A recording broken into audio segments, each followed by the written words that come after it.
agradezco que hayan venido.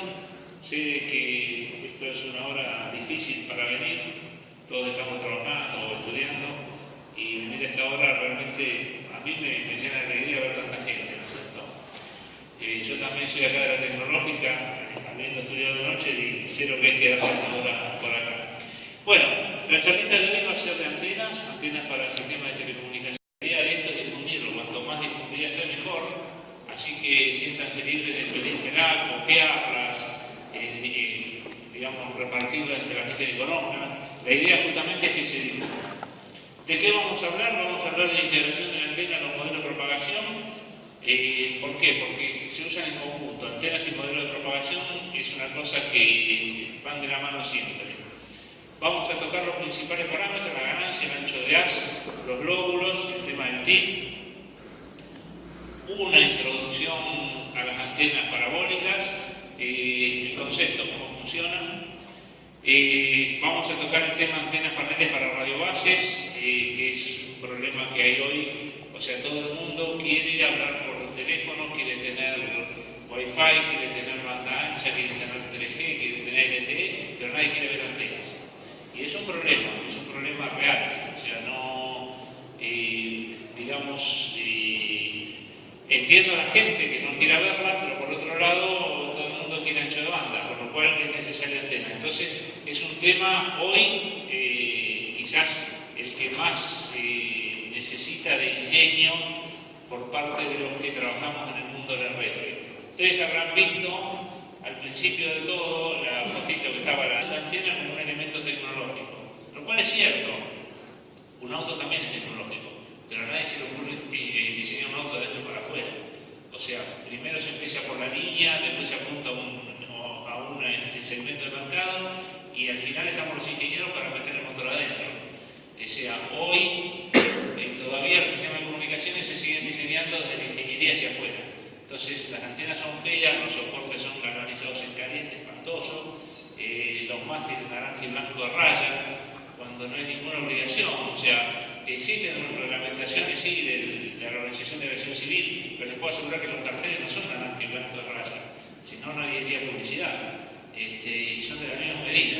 Entonces, ese es un poquito uno de los temas que simplemente le tiro la idea, ¿no? O sea, difundiéndola entre un montón de gente. Acá la mayoría son estudiantes, son jóvenes, así que la idea, digamos, con la gente joven, digamos, como decía una vez en una presentación, Adrián Paenza, dice: yo no vengo a dar respuestas, sino a tirarle preguntas, ¿no? Entonces, un poco la idea es esa, es motivar. O sea, pensar cómo hacer una antena más linda, cómo pensar de afuera hacia adentro. Esa es la idea. En un momento voy a tocar ese tema, pero un poquito la idea también es esa. Bueno, entonces, vimos el tema de las antenas, vamos a tocar un poquito de antenas panel. Después vamos a hacer un corte, eso a las 8:30 más o menos, y después seguimos hasta las 3 de la mañana, un ratito más. Después del corte vamos a ver ROE y productos de interpolación pasiva, que es el problema, digamos, del futuro en las antenas, el actual problema, pero que todavía no repercute mucho en el servicio, y va a ser el problema grueso cuando se ponga LTE el día que se ponga. Y después vamos a ver antenas eléctricamente cortas, que prácticamente todas las antenas son eléctricamente cortas. O sea, ¿a qué me refiero? La gran mayoría de las antenas son los móviles, no de las radiobases. Entonces, en los teléfonos celulares, los dispositivos Bluetooth, en las radios, qué sé yo, en cuántas cosas, en los autos, las antenas son todas cortas. Entonces, por eso es un tema importante. Una brevísima introducción a la geometría fractal. La geometría fractal es todo un mundo, es para estar horas hablando, pero la vamos a nombrar también, que también es un tema como para encender el fueguito, ¿no? O sea, generarle la inquietud de empezar a investigar en Google, qué sé yo, que es el mundo de los fractales. Vamos a hablar un poquito de antenas chip y de antenas patch, que son las últimas dos temas específicos de antenas que vamos a hablar. Bueno, termino de la presentación. Yo siempre saco esta fotito ahí con las uvas. Habrán visto que hay dos mitades azul y el resto son grises. O sea, la charla mía apunta al 2%. ¿Qué es el 2%? Las charlas que doy en general son para especialistas. Todos ustedes que más que menos o son estudiantes o son especialistas en antenas. Entonces, el 98% de las cosas que voy a decir ya las saben. Y yo apunto al 2%. ¿A qué 2%? Y en todo va a ser distinto. El tipo que tiene una formación más técnica, lo más probable es que se lleve el 2% de una hoja de datos o una foto que no lo había visto. El tipo que tiene una formación más práctica se va a llevar una fórmula. A ese 2% apunto. Y ojalá me lo pueda cumplir. Y yo también me llevo el 2% o más. Yo seguro, como yo acumulo el 2% de todos y acá hay 100, seguro me llevo el 100% o el 200%. O sea que en definitiva entre este tipo de charlas el que más se lleva cosas soy yo. Pero bueno. Antenas toda la vida existieron, con distintos aspectos. Ustedes miren, por ejemplo, al principio del siglo, habrán visto la forma que aparece la antena en los teléfonos celulares, ¿no? Cuando hay cobertura. Bueno, eso es el motivo, la foto de arriba es el motivo de por qué se usa ese dibujito. Las originales eran así, enormes, y se trataba que se viera mucho porque, digamos, daba chapas de la antena grande.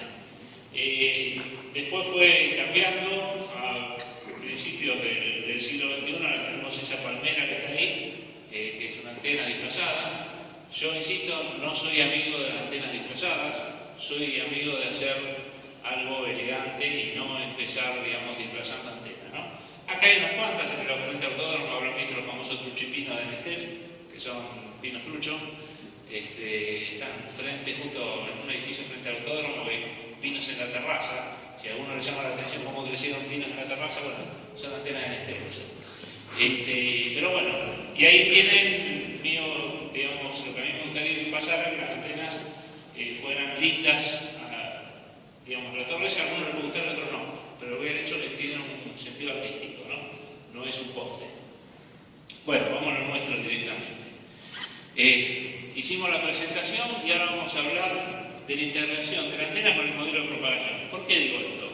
Porque usamos normalmente parámetros en los modelos de propagación, ganancia, ancho de haz, qué sé yo, y es importante ver cómo van de la mano las dos cosas, las antenas y los modelos de propagación.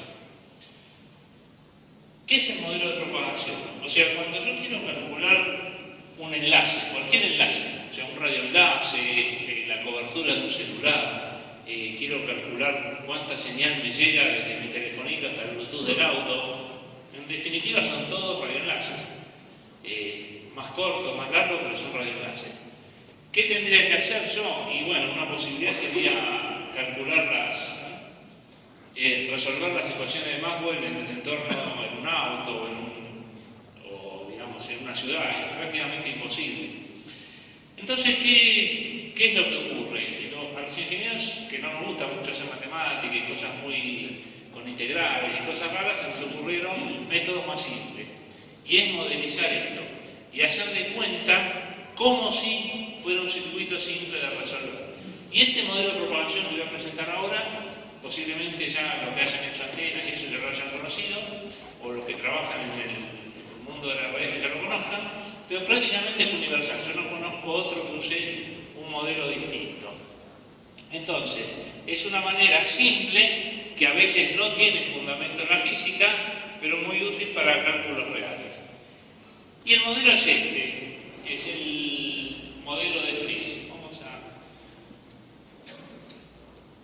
a marcar con la flechita acá. Básicamente, ¿en qué consiste? En hacer de cuenta como si tuviese un transmisor que es un generador de potencia.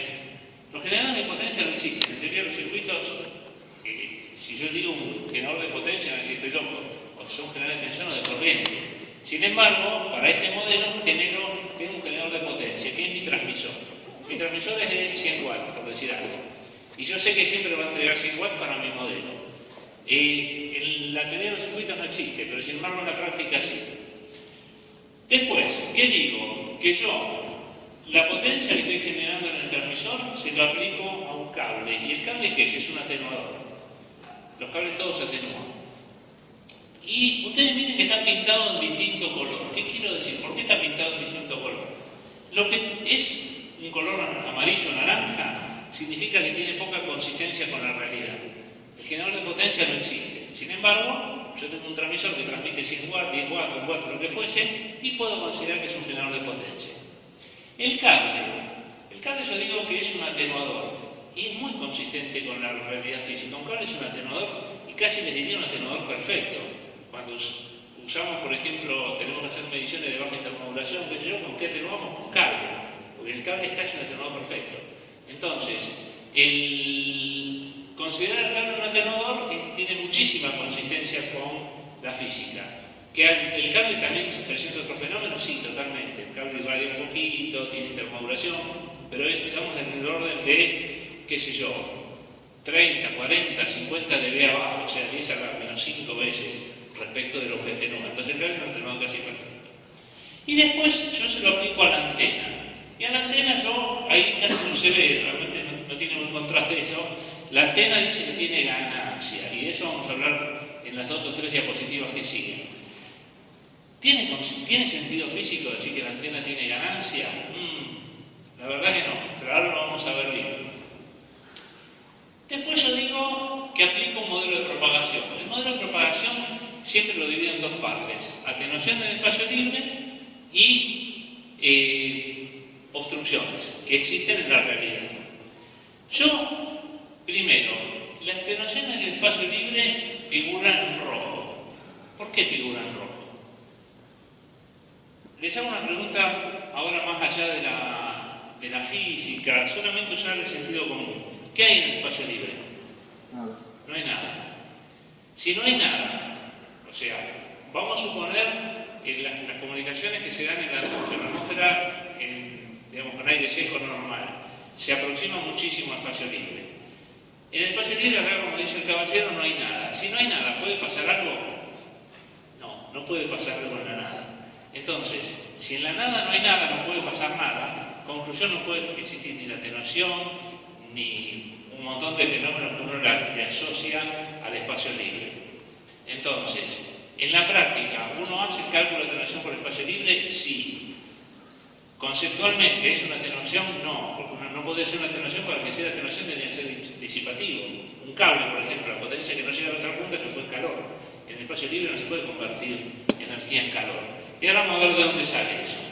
Entonces, después, considero que hay atenuaciones. Las atenuaciones las considero como que son un atenuador. ¿Y es un atenuador? Y sí, es un atenuador. Si yo tengo un radioenlace, un árbol en el medio, y el árbol me va a chupar potencia. Entonces, no estoy tan errado si digo que las obstrucciones son disipativas. Por más que hay rebotes, hay un montón de otras cosas. Después viene la parte de recepción, antena receptora, otra vez. ¿Tiene ganancia? Ahora vamos a ver cómo modelizar esa ganancia. El cable del receptor es un atenuador y eso llega al receptor. Este circuito o este modelo es el que se usa en todos los cálculos de enlace.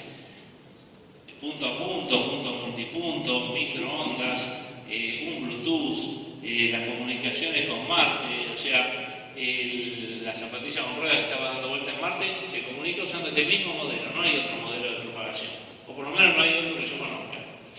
Y abajo de esto está de dónde se consigue la información. Del transmisor, del cable, de la antena sale de como el nombre. La atenuación en espacio libre y las obstrucciones salen de los modelos de propagación, que hay un montón de modelos matemáticos, modelos estadísticos, que sé yo, Mura, por ejemplo, para los modelos de comunicaciones móviles. Y de vuelta, antena y cable sale de los manuales. Este es el modelo que normalmente se usa. No vamos a hablar ahora ni de Bullinger, ni de Mura, ni de ningún modelo, pero sí quería presentarles cómo se incorpora la antena a los modelos de propagación, a través, ni más ni menos que de la ganancia y de otros parámetros que vamos a ver ahora.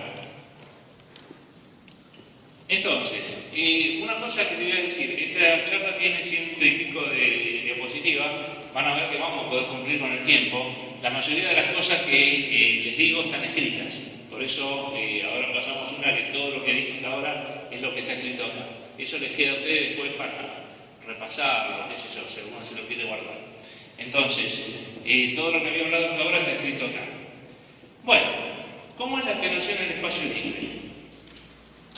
Esto es lo que hayan calculado radioenlaces, se lo saben de memoria, lo usamos absolutamente todos los días. 20 por la logaritmo de la frecuencia, 20 logaritmo por la distancia, más 32,44. Eso es la atenuación que hay, que digamos no es atenuación, entre una antena transmisora y una antena receptora, asumiendo que hay espacio libre. ¿De qué es función esto? ¿De qué es función la atenuación? ¿Qué aparece ahí? La frecuencia y la distancia, ¿no? Ahora, si yo les dije que es en el espacio libre, y en el espacio libre no hay nada, y vacío. Bueno, en el vacío, exactamente. En el vacío, que no hay absolutamente nada. Si no hay nada, dijimos que no puede pasar nada. Si no pasa nada, ¿puede ser función de la frecuencia? Nada. O sea, algo que no existe a la vez es función de la frecuencia. Es medio loco, ¿no? Bueno, ahora vamos a desarrollar esa fórmula y vamos a ver de dónde salió el 20 logaritmo de f. ¿Por qué lo digo? Porque eso trae bastantes confusiones conceptuales, en cómo se calcula un enlace. Vamos a considerar esto. Una esfera. Hace tiempo atrás esto era medio inimaginable, pensar en armar esto de verdad. Pero ustedes imagínense que ese punto que irradia energía para todos lados es un celular. La verdad que entre un celular y una antena isotrópica hay bastante diferencia, pero sin embargo, conceptualmente, si yo quiero imaginar que un celular yo lo puedo colgar acá en el medio de la habitación y irradia potencia en partes iguales para todos lados, y no estoy tan errado. Por más que no es rigurosamente cierto, pero tampoco estoy tan errado. Pensar en un punto que puede emitir hacia todos lados sin estar conectado a nada, no sé, cuando yo estudiaba era una cosa inimaginable, desde un cable. Hoy colgar un celular, si yo cuelgo una taza de un celular en medio de la habitación, no estoy tan errado con respecto a un radiador isotrópico, que es un radiador que varía para todos lados igual, ¿no? Entonces, si yo imagino ese teléfono metido adentro de una pelota de esas que se usa en la playa, esa grandota, digo, ¿cuánta energía pasa o cuánta potencia pasa a través de esa pelota? Y digo, es la potencia que está transmitiendo el teléfono dividido el área de la pelota, esa es la densidad de potencia. Si yo integro todo, la potencia que va a pasar es siempre la misma, es la que está dentro de la pelota. ¿Está? Si yo la pelota la hago más grande, la integral sigue siendo la misma. O sea, si yo hago una integral eso, o sea, sumo todas las potencias que están pasando por cada pedacito de la pelota, la cantidad de energía que va a pasar a través de la pelota esta imaginaria es siempre la misma. Conclusión, eso tiene, digamos, una explicación matemática, podría ser la integral cerrada en un volumen que encierra una fuente de energía, qué sé yo, que no es ni más ni menos que una de las ecuaciones más, bueno, pero digamos, sin entrar en tanto detalle matemático, lo que yo digo es, siempre la potencia que pasa a través de una fuente que está dentro de lo que uno está integrando va a ser siempre la misma, y va a ser independiente de todo, es independiente de la frecuencia, es independiente de la forma, del generador que está generando adentro. Ahí adentro podría haber un teléfono celular, podría haber una parábola, podría haber cualquier cosa. Si yo hago una integral en todo el volumen, siempre va a tener la misma potencia. ¿Está? Ahora, si yo digo cuánta pasa por un área definida, digamos 1 metro cuadrado, la cantidad de energía que va a pasar por ese metro cuadrado va a ser siempre la misma y es independiente siempre y cuando sea 1 metro cuadrado, es independiente de si eso es una antena, si es una lata, si es lo que sea.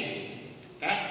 Entonces, si yo digo que la potencia recibida en un área determinada, un área que yo le llamo A, es la potencia transmitida por el área A, o sea, si están pasando 10 watts por metro cuadrado, yo tengo 1 metro cuadrado, ¿cuánto va a recibir? 10 watts. Y eso es independiente de todo. Más allá de las fórmulas, o sea, 4pi por radio al cuadrado es la superficie de la esfera, ¿no? Entonces, si yo integro en toda la esfera, la potencia recibida va a ser igual a la potencia transmitida. Si integro en media esfera, voy a tener la mitad de la potencia recibida, y así sucesivamente. Ustedes miren algunas cosas que son a los que yo quería llegar, sobre todo la parte conceptual de esto. Si yo tengo una antena que tiene una cierta área definida, la cantidad de potencia que puedo llegar a recibir hay un máximo. Yo no puedo recibir más potencia que la que pasa por ese área. ¿Qué quiero decir con esto? Si yo tengo una antena chiquita, es chiquita. Por más perfecta que sea, en el mejor de los casos voy a poder recibir la cantidad de potencia que pasa por el área que determina la antena. Si yo tengo una antenita así chiquita y tiene una superficie, digamos, no sé, de 1 centímetro cuadrado y me viene 1 miliwatt por centímetro cuadrado, por decir algo de densidad de potencia, nunca voy a poder sacar más potencia que la que pasa por ahí. ¿Por qué digo esto? Porque a veces hay gente que piensa que ciertas antenas fractales, patch, que eso son mágicas. No son mágicas. O sea, esta fórmula, que es muy simple, es el límite físico de las cosas. O sea, yo no puedo obtener más potencia que el área efectiva de esa antena. En el mejor de los casos, si tuviera rendimiento 1, podría obtener toda la potencia que pasa por ahí, pero no más que esa. Entonces, si una antena representa una cierta área efectiva, por más bien hecha que esté, sintonizada, le hago con metamaterial, le hago una cosa más rara, nunca voy a poder sacar más potencia que eso, porque eso es física. Eso, digamos, es un principio de física. Y ojalá alguno de los que esté acá, digamos, tenga manera de mostrar eso que no es cierto, con lo cual sería terminador de física, digamos, ¿no? Porque es una cosa bastante simple, pero deja claro algo. Primero, el área A puede representar cualquier tipo de antena, pero nunca voy a poder sacar más potencia que la que pasa por esa superficie. Y la cantidad de potencia que tiene, ustedes miren que es la cantidad de potencia que pasa por metro cuadrado, la densidad de potencia es absolutamente independiente de todo, excepto del radio al cual está separado. Ahora yo defino otra cosa. ¿Qué pasa con las antenas? Yo en las antenas tengo que encontrar un parámetro que me permita darle valores numéricos. Yo no puedo ser una antena chiquita, una antena grande, una antena mediana. Entonces, ¿cuál es el principal parámetro que se define de las antenas? Es la ganancia. Digamos, si vamos a hilar muy fino y tendremos que dedicarnos horas a eso, esta ganancia sale de la directividad de la antena, un montón de cosas, pero por ahora pensemos simplemente en que yo defino un parámetro que se llama ganancia. La ganancia está definida por un rendimiento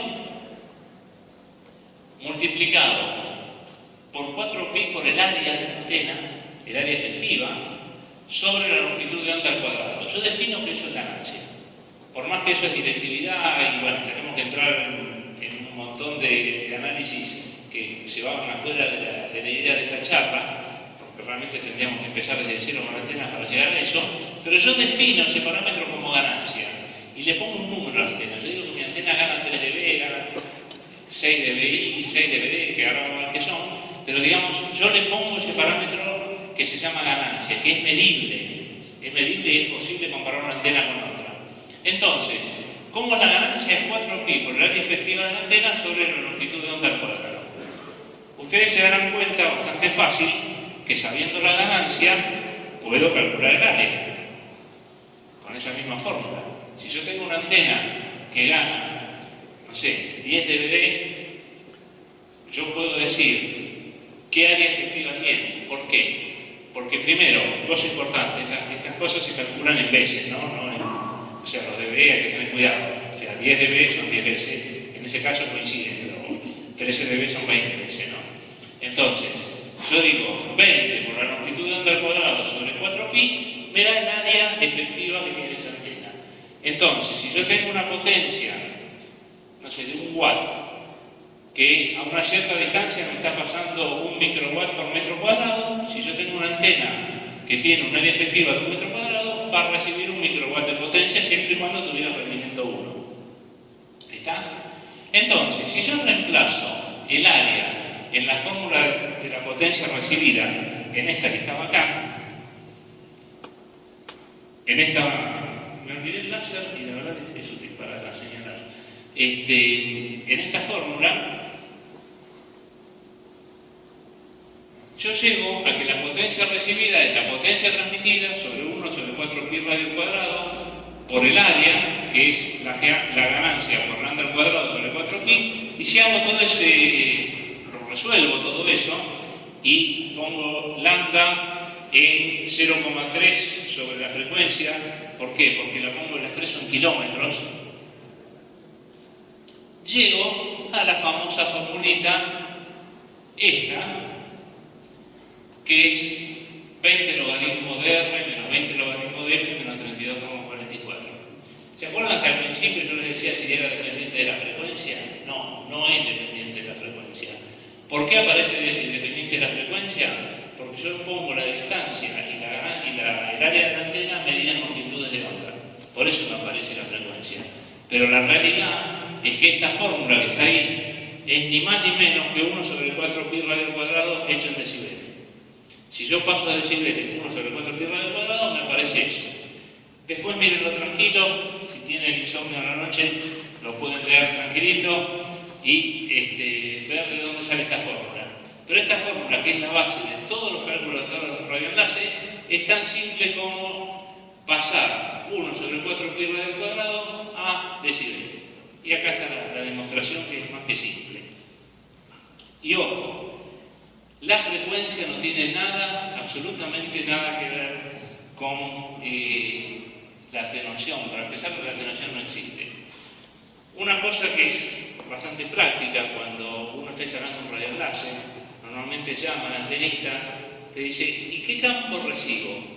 Y yo le digo, menos 42 dB. En ningún momento le pregunté la frecuencia, porque es independiente por completo de la frecuencia, el campo recibido. Ahora vamos a ver, acá aparece la frecuencia en la fórmula, porque está metida la ganancia de antena. Si uno corrige con la ganancia de antena, desaparece la frecuencia. Y eso genera una fantasía bastante grande. Miren este ejemplo. Acá yo tengo dos antenas de la misma marca, el mismo modelo, excepto que una es para 1,7 gigas y la otra para 12 gigas. Prácticamente no se ve nada ese gráfico, o sea, quedó con letra muy chiquita, pero lo dejo a nivel documental, como para que vean que es un manual real. Esto no es un ejemplo que hago yo, digamos, con cosas abstractas que no existen. Esto es un ejemplo 100% real. Traje dos antenas que existen en el mercado, una de 12 gigas y una de 1,7. Yo acá hice el cálculo de enlace, usando la formulita que les acabo de mostrar recién. ¿Qué digo? Las dos antenas son de 60 centímetros de diámetro. El área es 0,2827 metros cuadrados, 4 pi por radio cuadrado de la antena. Después digo, la ganancia por manual, una dice que tiene 35,1 dBi y la otra 18,2. Si yo lo calculo con el rendimiento ese del 65%, que tiene explicación, pero digamos, no quiero irme demasiado en el tema de las parábolas porque nos estaríamos yendo por la rama. Pero asumamos que el rendimiento es el 65% para ambas, porque es un tema de la parábola nada más. Yo digo que una tiene el número ese 3847 y 74,22 es 4 por pi por A sobre el lambda al cuadrado y multiplicado por el 65% de rendimiento. Yo cuando lo calculo me da 35,85 para una y 18,7 para la otra. Miren qué poca diferencia hay entre lo que el manual declara y lo que sale de la matemática realmente simple, ¿no? Porque la fórmula que estaba usando recién es muy simple. Esto es 4 pi por A sobre el lambda al cuadrado, da 35,85 y lo del manual es 35,1. Realmente, prácticamente responde a la matemática, lo cual es lógico. Ahora yo digo que mi potencia de salida son 30 dB, 30 dB es un watt. La atenuación en el espacio libre, usando 20 por logaritmo de F menos 20 por logaritmo de la distancia más 32,44, me da 128,14 dB en uno y 111,02 en el otro caso. ¿Por qué a distinta atenuación de espacio libre? Justamente por la frecuencia distinta. Ahora, el aparato mágico acá no vale. Vamos a usar el aparato mágico. No, en casa. Buenísimo. No, si yo me pido.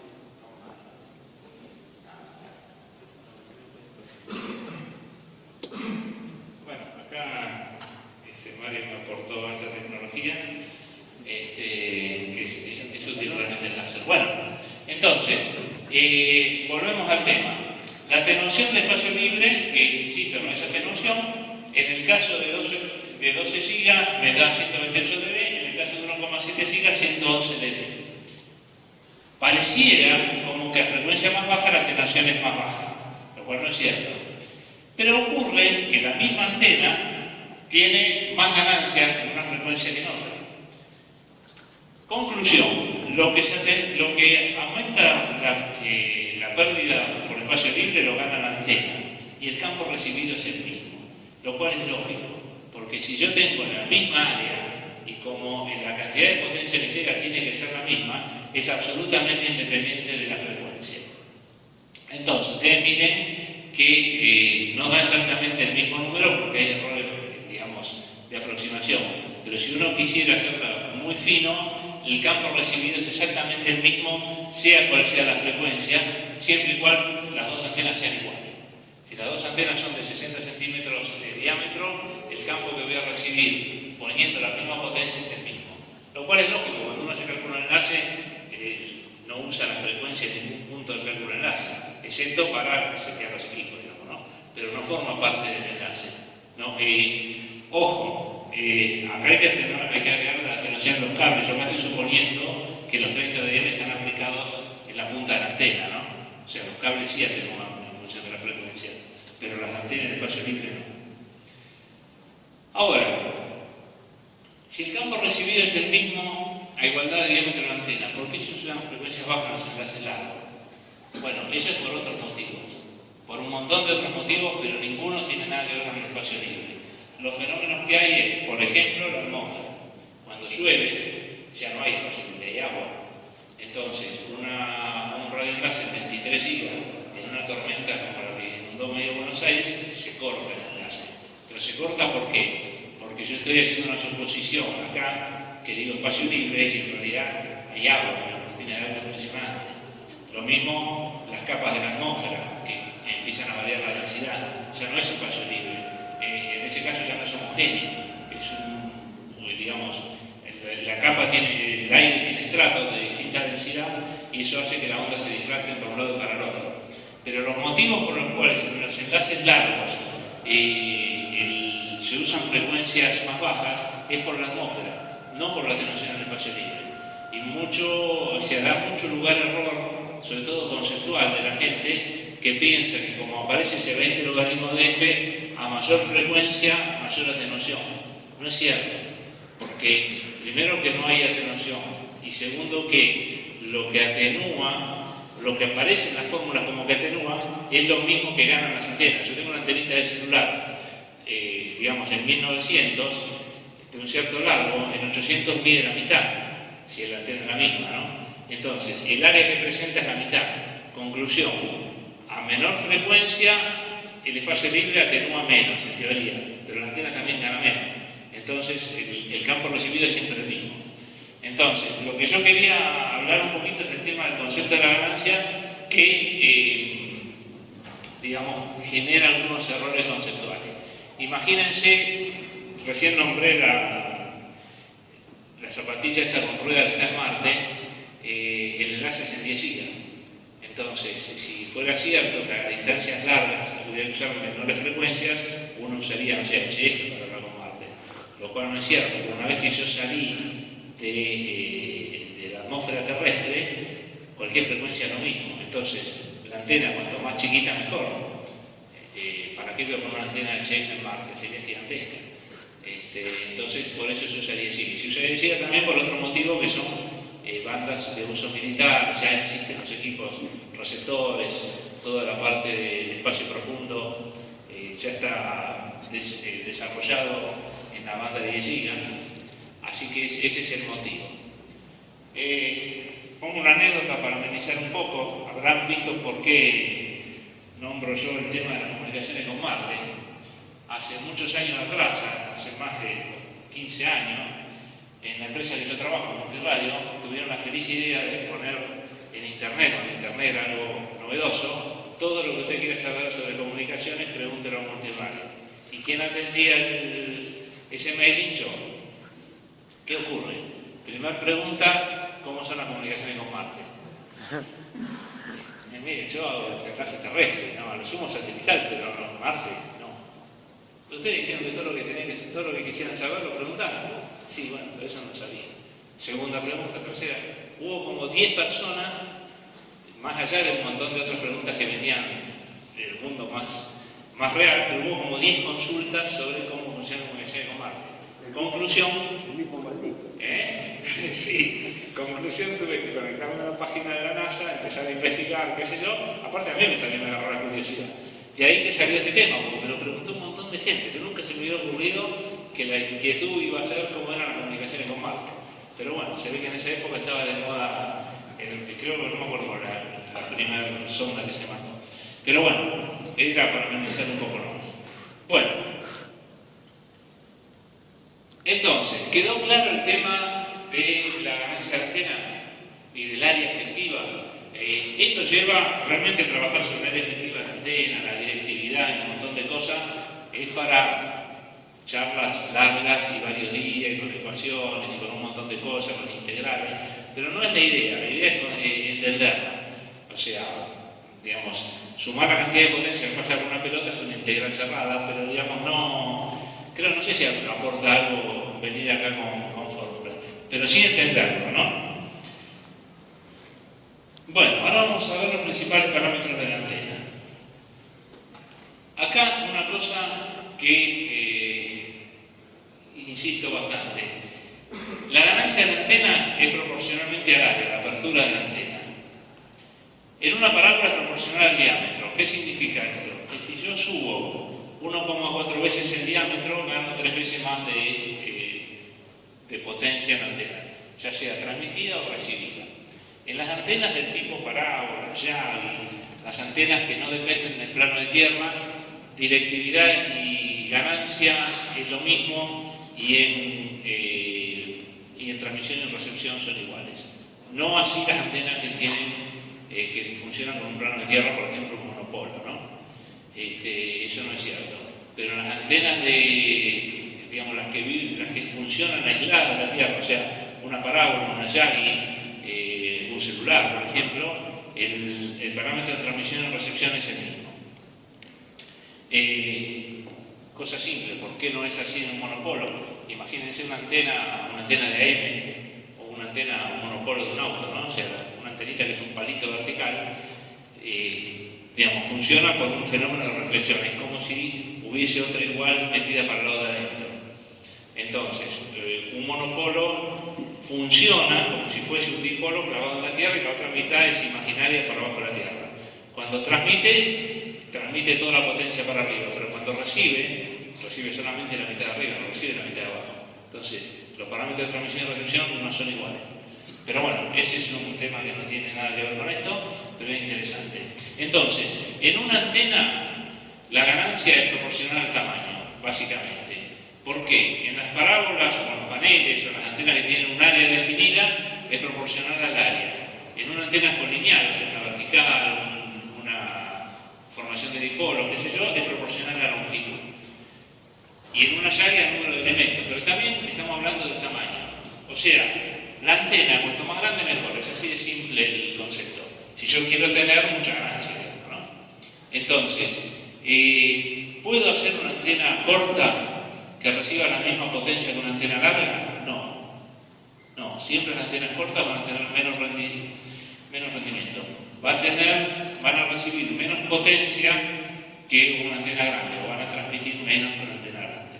Entonces, no hay magia. Yo puedo, sobre todo, por ejemplo, en las radioaficionadas, en las multas, toda esa clase de cosas, yo puedo poner un sintonizador de antena y una antenita así y hacerla andar en 30 MHz. ¿Sí? ¿Puedo hacerlo? Sí puedo. Ahora, ¿va a irradiar igual que una antena dipolo? No. O sea, la puedo sintonizar, puedo hacer todo maravilla, pero la realidad es que si es chica, es chica. No hay vuelta que darle. Bueno, acá tengo algunas fórmulas simples donde se demuestra lo que estoy diciendo. O sea, una formación de dipolos. La formación de dipolos, acá vamos a usar el aparatito este. La formación de dipolos es esta, la típica que habrán visto en repetidoras, en emisoras de FM, qué sé yo. Cuanto más dipolos tiene, más ganancia tiene. Y cuanto más dipolos tiene, más larga es. Si yo me estoy enredando, por eso no soy cantante, ¿no? Si ustedes imagínense que si yo asumo, digamos así a priori, que cada dipolo que le agrego gana 3 dB más, lo cual no es cierto, pero no importa, o sea, gana potencia, cada vez que le estoy agregando estoy haciendo una antena más grande. Entonces, cuanto más grande, más ganancia tiene. Lo mismo pasa con las Yagis. La Yagi que tiene 3 elementos gana 8 dB, la de 5 elementos 11. Cuanto más grande la voy haciendo, más ganancia tengo, pero la antena me está quedando más grande. Esta fórmula que está acá abajo de la ganancia aproximada de una Yagi es una cosa totalmente empírica, pero bueno, sirve como para tener idea, sabiendo la cantidad de elementos, cuánta ganancia tiene una antena Yagi. Es una fórmula empírica, esto no es así, o sea, cada elemento que uno agrega en una Yagi agrega cada vez menos ganancia hasta que llega un momento en que no tiene más ganancia. Esto si uno usa esta fórmula y dice tengo infinitos elementos, tengo infinita ganancia, lo cual no es cierto. Pero bueno, esto es aplicable hasta, no sé, 5, 6, 7 elementos, 10. Una Yagi de más de 20 elementos directamente no funciona, o sea, dejó de ser una Yagi. Bueno, entonces, conclusiones. La ganancia de una antena es en realidad el índice de cuán grande es la antena. O dicho de otra manera, dos antenas de igual tamaño, cuán direccionales. ¿Por qué? Porque la ganancia en transmisión, yo lo que trato de hacer es enfocar toda la potencia hacia adelante. Acá pongo un ejemplo, un faro de auto, ¿no? Bueno, ese no es de auto precisamente, un faro, porque yo en una lámpara que tiene, qué sé yo, 50 watts, ¿cómo hago para que tenga cada vez más luz? Enfoco la potencia hacia adelante. Todos los 50 watts los enfoco en un solo punto. Si lo pudiera hacer cuanto más angosto mejor, eso sería el equivalente a la ganancia. Entonces, ¿cómo se hace eso? Con un reflector. Y bueno, también, cuanto más grande el reflector, mejor funciona. Si yo pudiera el auto con un reflector así grande, podría poner una lámpara más chiquita. Tiene límites prácticos, ¿no? Pero nunca puedo transmitir más potencia que la que tengo dentro de la lámpara. Eso es aplicable también a la lámpara o cualquier cosa. Y en recepción es lo mismo, o sea, acá está la red esta para los pescados. Imagínense que la densidad de potencia es el pescadito que está nadando dentro del agua. Yo cuanto más grande es el medio mundo, más pescaditos puedo sacar. Entonces, los pescaditos serían las líneas de campo, ¿no? Entonces, cuanto más grande, más posibilidad tengo de agarrar más pescaditos. Entonces, ese es el concepto de ganancia, tanto en transmisión como en recepción. Una cosa importante, cuando hablamos de ganancia, normalmente se expresa en dBd en las antenas o en dBi. ¿Qué son los dBd y los dBi? Es la ganancia de la antena referido a dos posibilidades, o a la antena dipolo o a la antena isotrópica. ¿Qué es una cosa y qué es la otra? ¿Cómo hago yo para medir una antena? O sea, ¿cómo sé yo qué ganancia tiene? Hay muchas formas, la más simple por comparación. Yo tengo una antena conocida, que típicamente es un dipolo. ¿Por qué? Porque es muy simple. Un dipolo es media longitud de onda, hay que corregir el efecto de punta, hay una fórmula para calcularlo, pero es longitud de onda por 0,95 dividido 2. Eso es el tamaño del dipolo. Si yo armo un dipolo, es algo que es muy simple de hacer y es muy seguro, es una antena de referencia muy simple. Entonces, yo tengo un transmisor cualquiera, vamos a imaginarnos que esto fuese una cámara anecoica gigante. Lo pongo allá en la punta, no me interesa qué potencia tiene el transmisor, cualquiera. Yo mido mi campo recibido con un dipolo, medí menos 50 dB. Saco el dipolo y pongo una antena que estoy probando y mido menos 47 dB. Conclusión, la antena esa ganaba 3 dB respecto del dipolo. Entonces, la ganancia especificada en dBd es exactamente eso, es referenciar la antena a una antena conocida que hasta 1 giga más o menos se usa un dipolo. De 1 giga para arriba se usan antenas de bocina, que es otro tipo de antena, que no quiero irme por la rama con eso. Pero digamos, la referencia es el dipolo. Esa es una posibilidad. Normalmente las antenas de HF y eso las de celular, todas esas antenas se especifican en dB, hasta 1 giga, porque es fácil armar un dipolo hasta 1 giga. ¿Qué se usa? ¿Qué otra manera es posible? De hacer la referencia contra una antena hipotética que se llama la antena isotrópica. La antena isotrópica a mí mucho no me gusta nombrarla porque realmente es una antena que no existe, o sea, no existe la antena isotrópica. ¿Qué es la antena isotrópica? Es la antena que irradia igual potencia en todos los sentidos posibles. O sea, si yo tengo 1 watt, esa antena es como, ¿se acuerdan que habíamos visto al principio que yo les decía el teléfono celular colgado de una tanza acá en el medio? Bueno, es más o menos eso. Ahora, cuando uno calcula la ganancia de una antena, en realidad está calculando lo que es la directividad. La ganancia es la directividad menos las pérdidas por resistencia, por un montón de cosas que tiene. ¿Y la directividad qué es? Es la cantidad de potencia que una antena transmite en el sentido que uno quiere que transmita, o sea, hacia adelante normalmente, respecto de lo que irradia en todos los sentidos, promedio. ¿Se acuerdan cuando hablamos al principio de sumar la potencia que pasa a través de esa pelota imaginaria?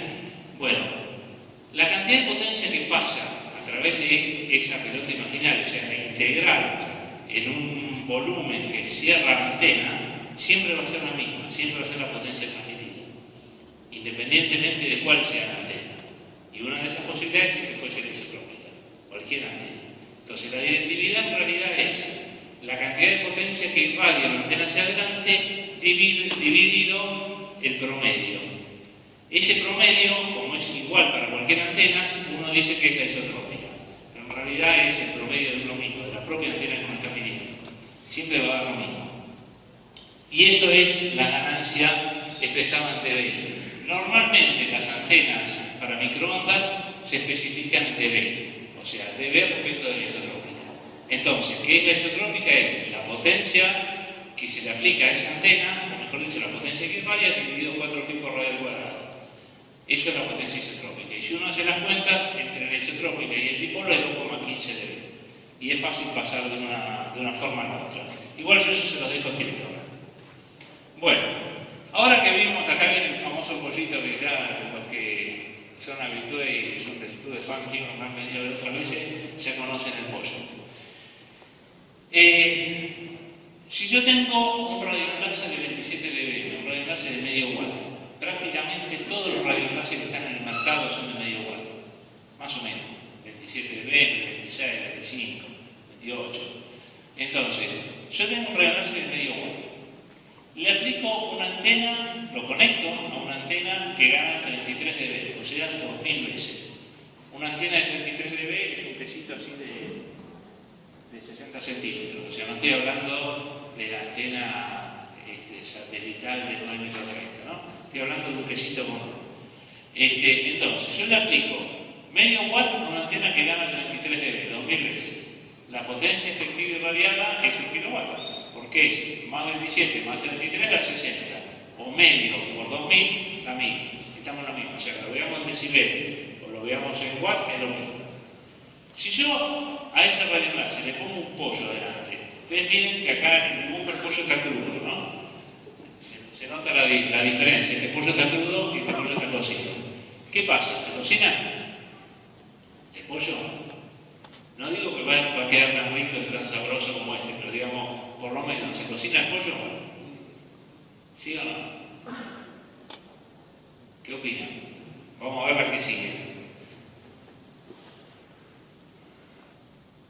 No se cocina el pollo, que tiene medio watt. O sea, nunca voy a tener más potencia que la que tiene la antena. ¿Qué quiero decir con esto? Si yo a una antena le aplico medio watt, nunca vamos a poder salir más de medio watt de la antena. Si no, los fabricantes de microondas le darían la pila.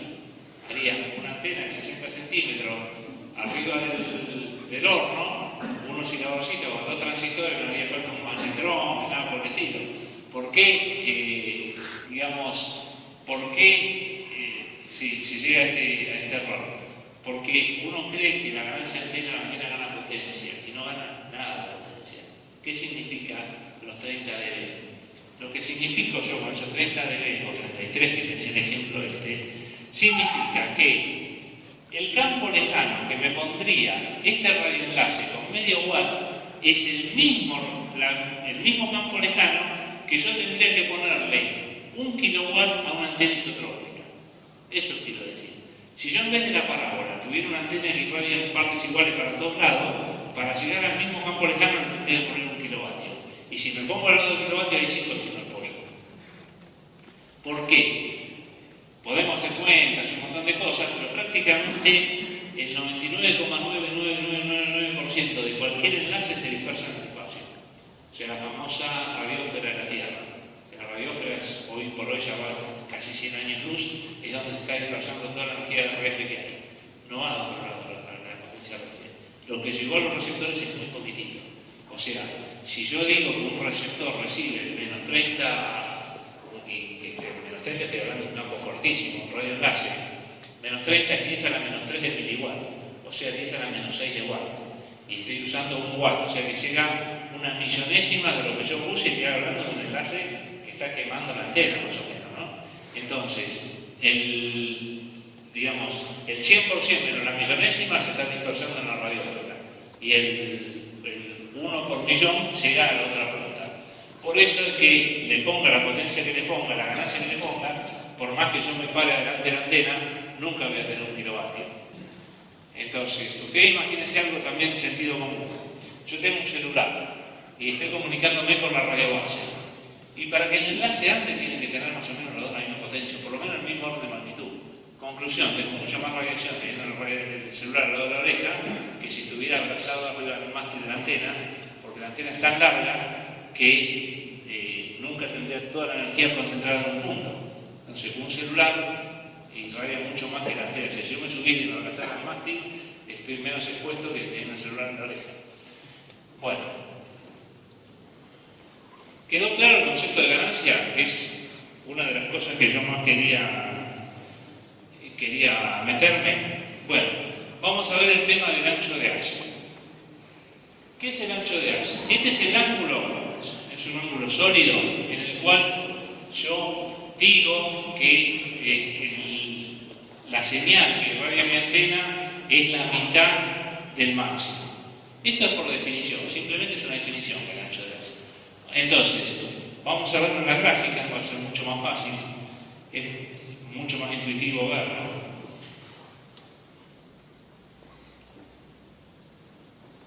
¿Qué voy? Agarro el celular en vez de agarrarlo. Es demasiado más barato para mí.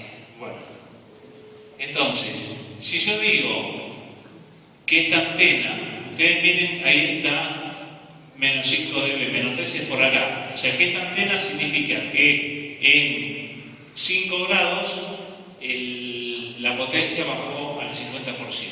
Eso es el ancho de haz. Es una manera de definir cuán direccional es una antena. Eso está en el sentido horizontal y en el sentido vertical es lo mismo. Una cosa importante de estos gráficos, que yo siempre insisto en esto, ustedes miren que esto parece coordenadas polares, pero no es coordenada polar. O sea, se parece mucho a las coordenadas polares, pero no lo son. ¿Por qué? En matemática, las coordenadas polares empiezan con un 0 acá y crecen hacia allá. O sea, el radio va creciendo para allá y este es el ángulo, se suele llamar θ. Pero estos gráficos no están en polares. ¿Por qué? Porque tienen el 0 afuera. Ustedes imagínense que yo acá tengo 0, menos 5, menos 10, qué sé yo, y acá tengo menos infinito.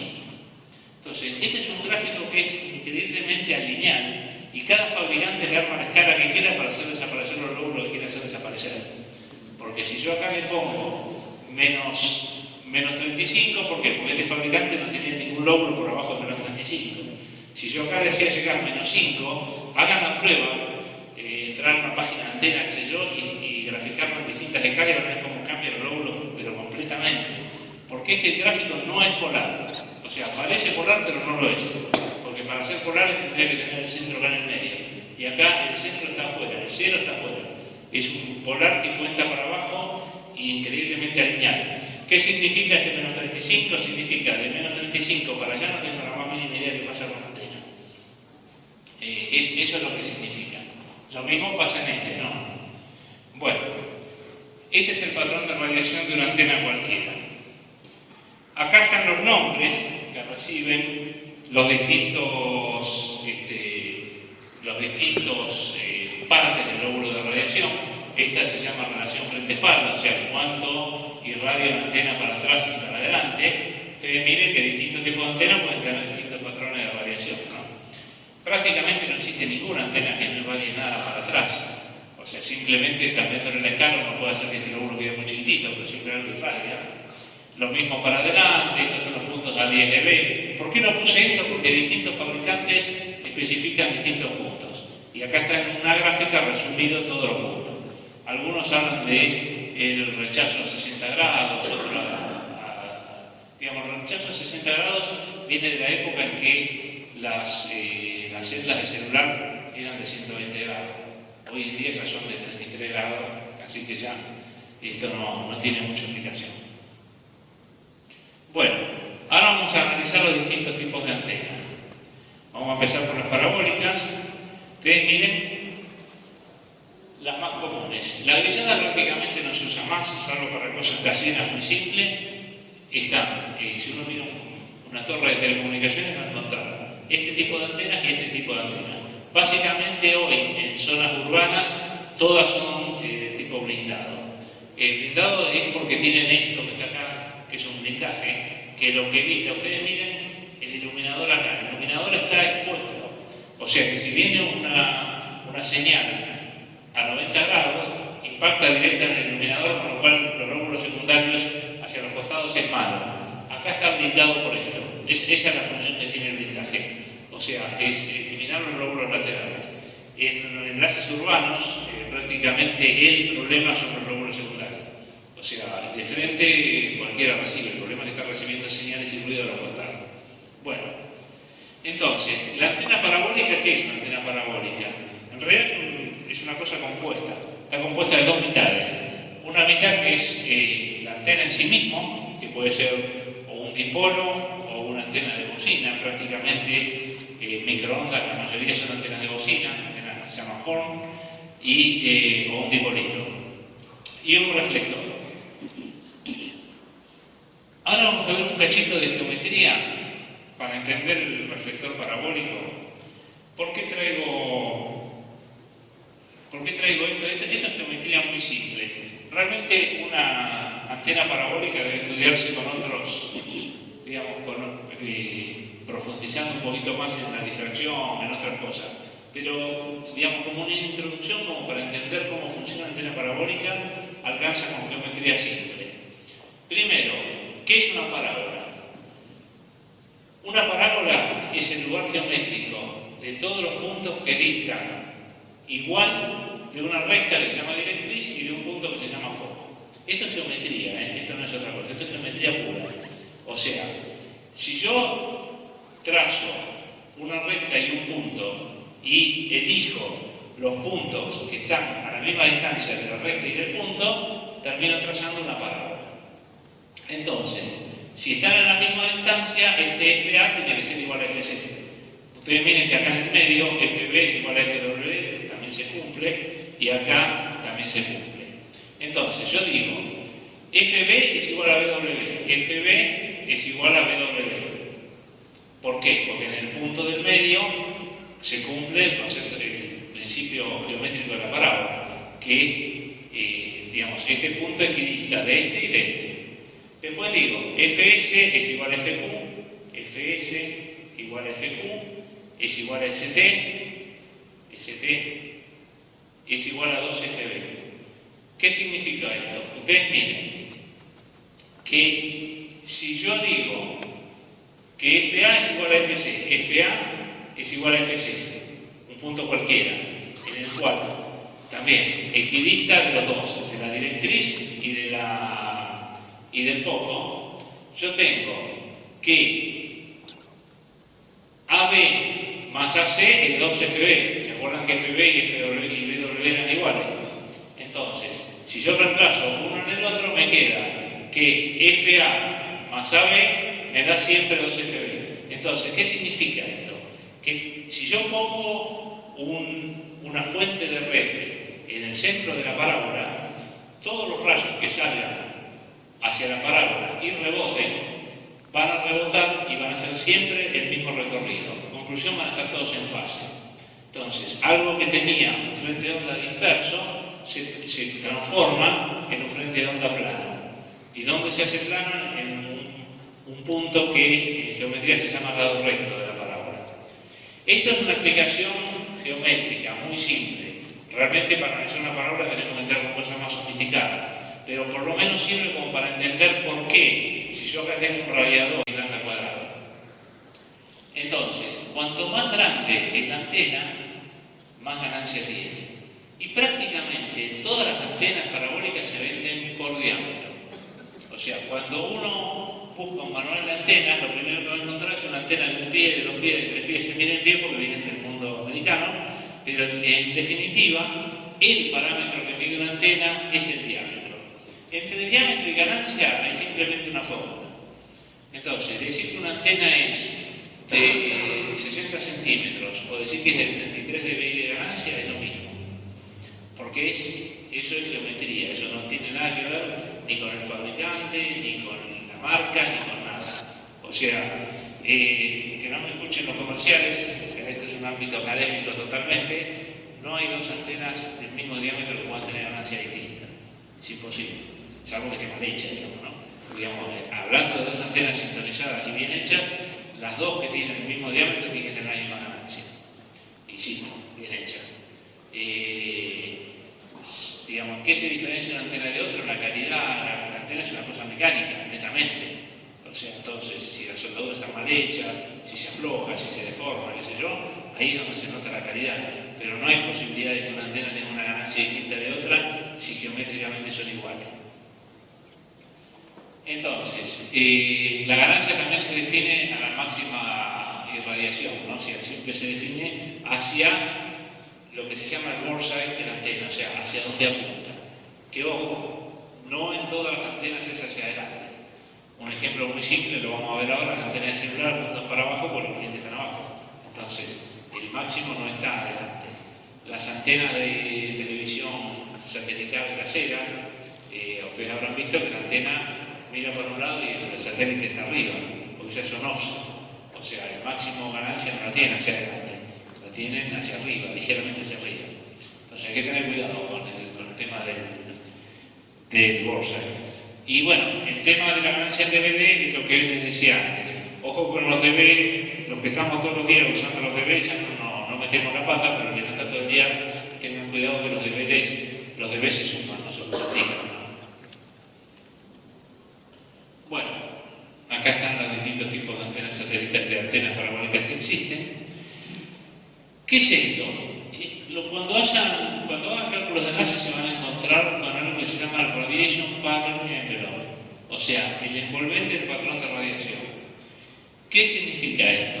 Normalmente el fabricante especifica la curva que está en negro, que es la envolvente en el cual el patrón de radiación verdadero medido queda abajo de eso. Esto que está en rojo es el patrón de radiación medido y este es el que el fabricante declara. ¿Por qué es esto? Porque si no, yo tendría que, por más que se presenta siempre una medición de todas las antenas, la medición que se hace es de error, no de ganancia. Entonces, el fabricante lo que garantiza, insisto, un fabricante serio, es que la antena, los lóbulos secundarios están adentro de su patrón de radiación. ¿Y cuánto? No interesa.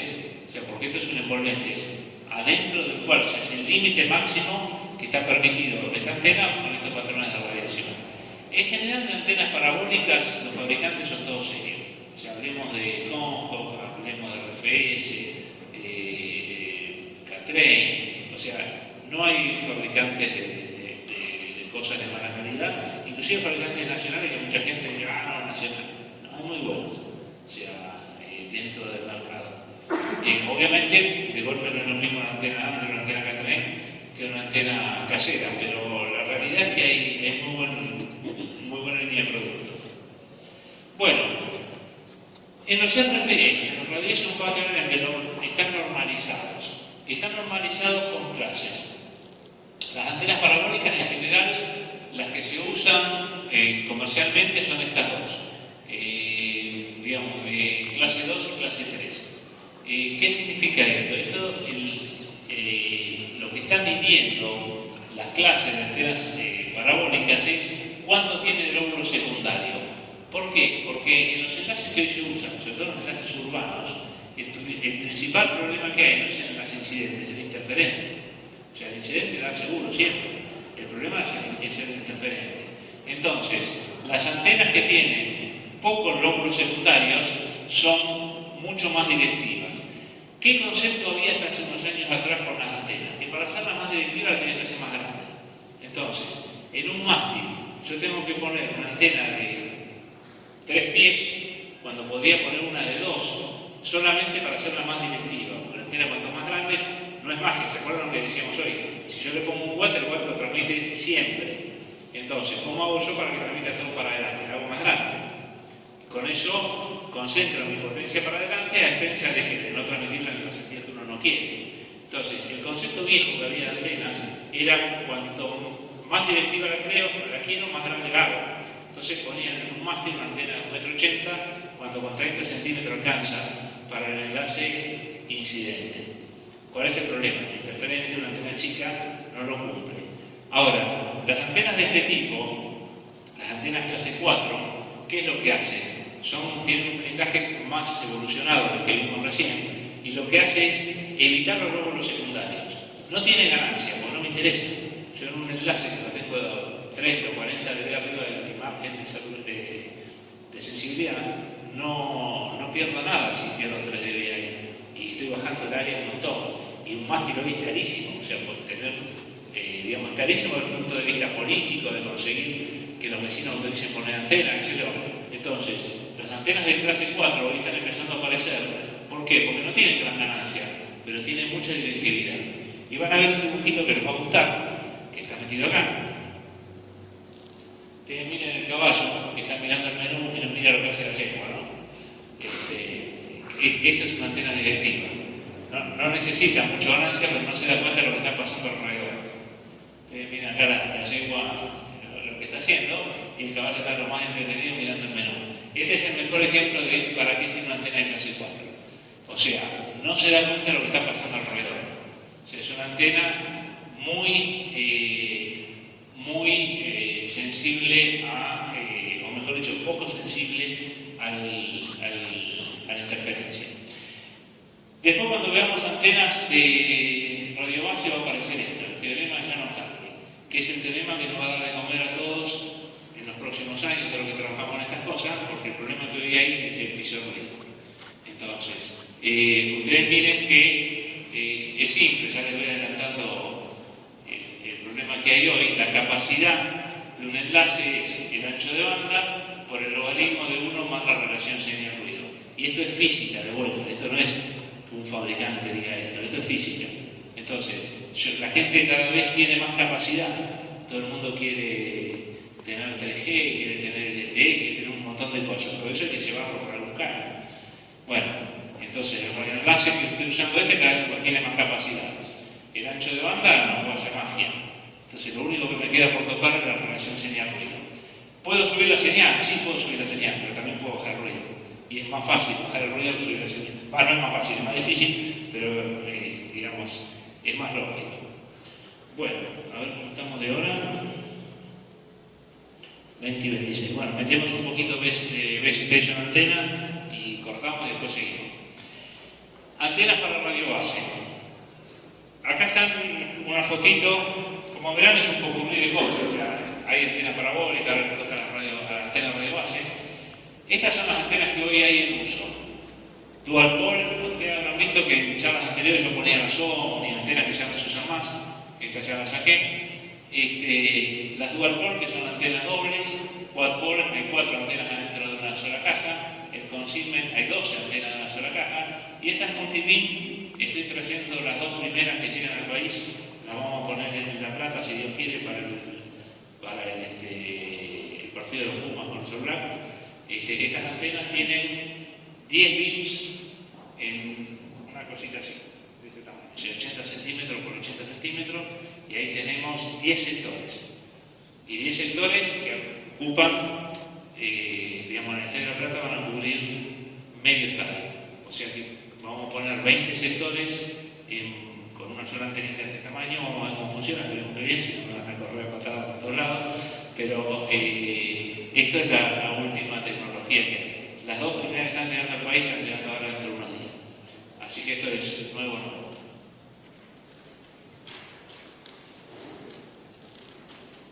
Bueno, entonces, ¿qué tipo de antenas hay? Son sectoriales, 5x20, que es la que les estoy nombrando ahora, es la multibeam, 2x33, que es la más común que se está usando ahora, o sea, dos sectores de 23 grados cada uno, 1x60, ya no se usan, ya no se están poniendo antenas, o sea, casi todas las instalaciones de celular que hay hoy tienen un sector de 60 grados, entonces se están reemplazando por las de 33, 45 y 33 grados.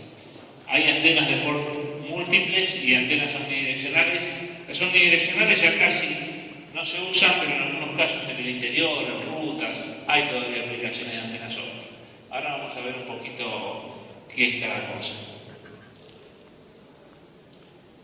Bueno, un concepto importante en las antenas de celular. ¿Qué diferencia tiene una antena de celular con una antena común de un radioenlace, por ejemplo? Que en un radioenlace mi objetivo está delante de la antena. En celular, los usuarios están abajo de la antena. Entonces, yo trato que la antena transmita lo más posible hacia abajo. ¿Y dónde están abajo? Ustedes miren, por ejemplo, acá. Si este es el patrón vertical de la antena, ¿no? Ustedes ven que el cero no coincide, y eso no es un error de imprenta, es así. O sea, ustedes miren que el máximo de la antena no está en el 0, está un grado más o menos. Normalmente está entre 0,65 y 1,5 grados para abajo. ¿Por qué? Porque si yo tengo un mástil, vamos a suponer que este mástil tiene 40-50 metros respecto a la Tierra, que es lo que la altura es típica de un sitio de celular. Si yo miro, por ejemplo, 45 grados, estoy a 60 metros de la antena, estoy totalmente abajo. Si yo no cubro ahí, realmente es porque algo anda muy mal. Entonces no me interesa cómo responde la antena acá abajo. Entre 0 y 45 grados, ustedes miren, acá tiene un 0, o sea que no variaría nada, pero estoy a 10 grados, o sea, estoy parado abajo del mástil mirándolo. Entonces, por rebote, como sea, no va a llegar siempre señal ahí. Entonces, esto es una zona que no me interesa. ¿Y dónde me interesa a mí? Me interesa acá.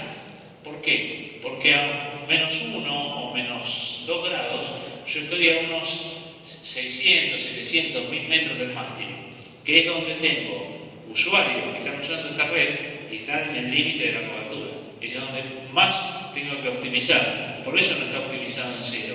Pues si estuviera optimizado en 0, yo tendría a mis usuarios en el horizonte, lo cual nunca los usuarios de celular están en el horizonte, están bastante antes. Y, digamos, en estas cosas, 2 o 3 grados, es increíble lo que se nota, ¿no? Ustedes hacen 2 grados a 600 metros de distancia, van a tocar la Tierra enseguida. Entonces, acá, en esta zona, es donde yo tengo los usuarios.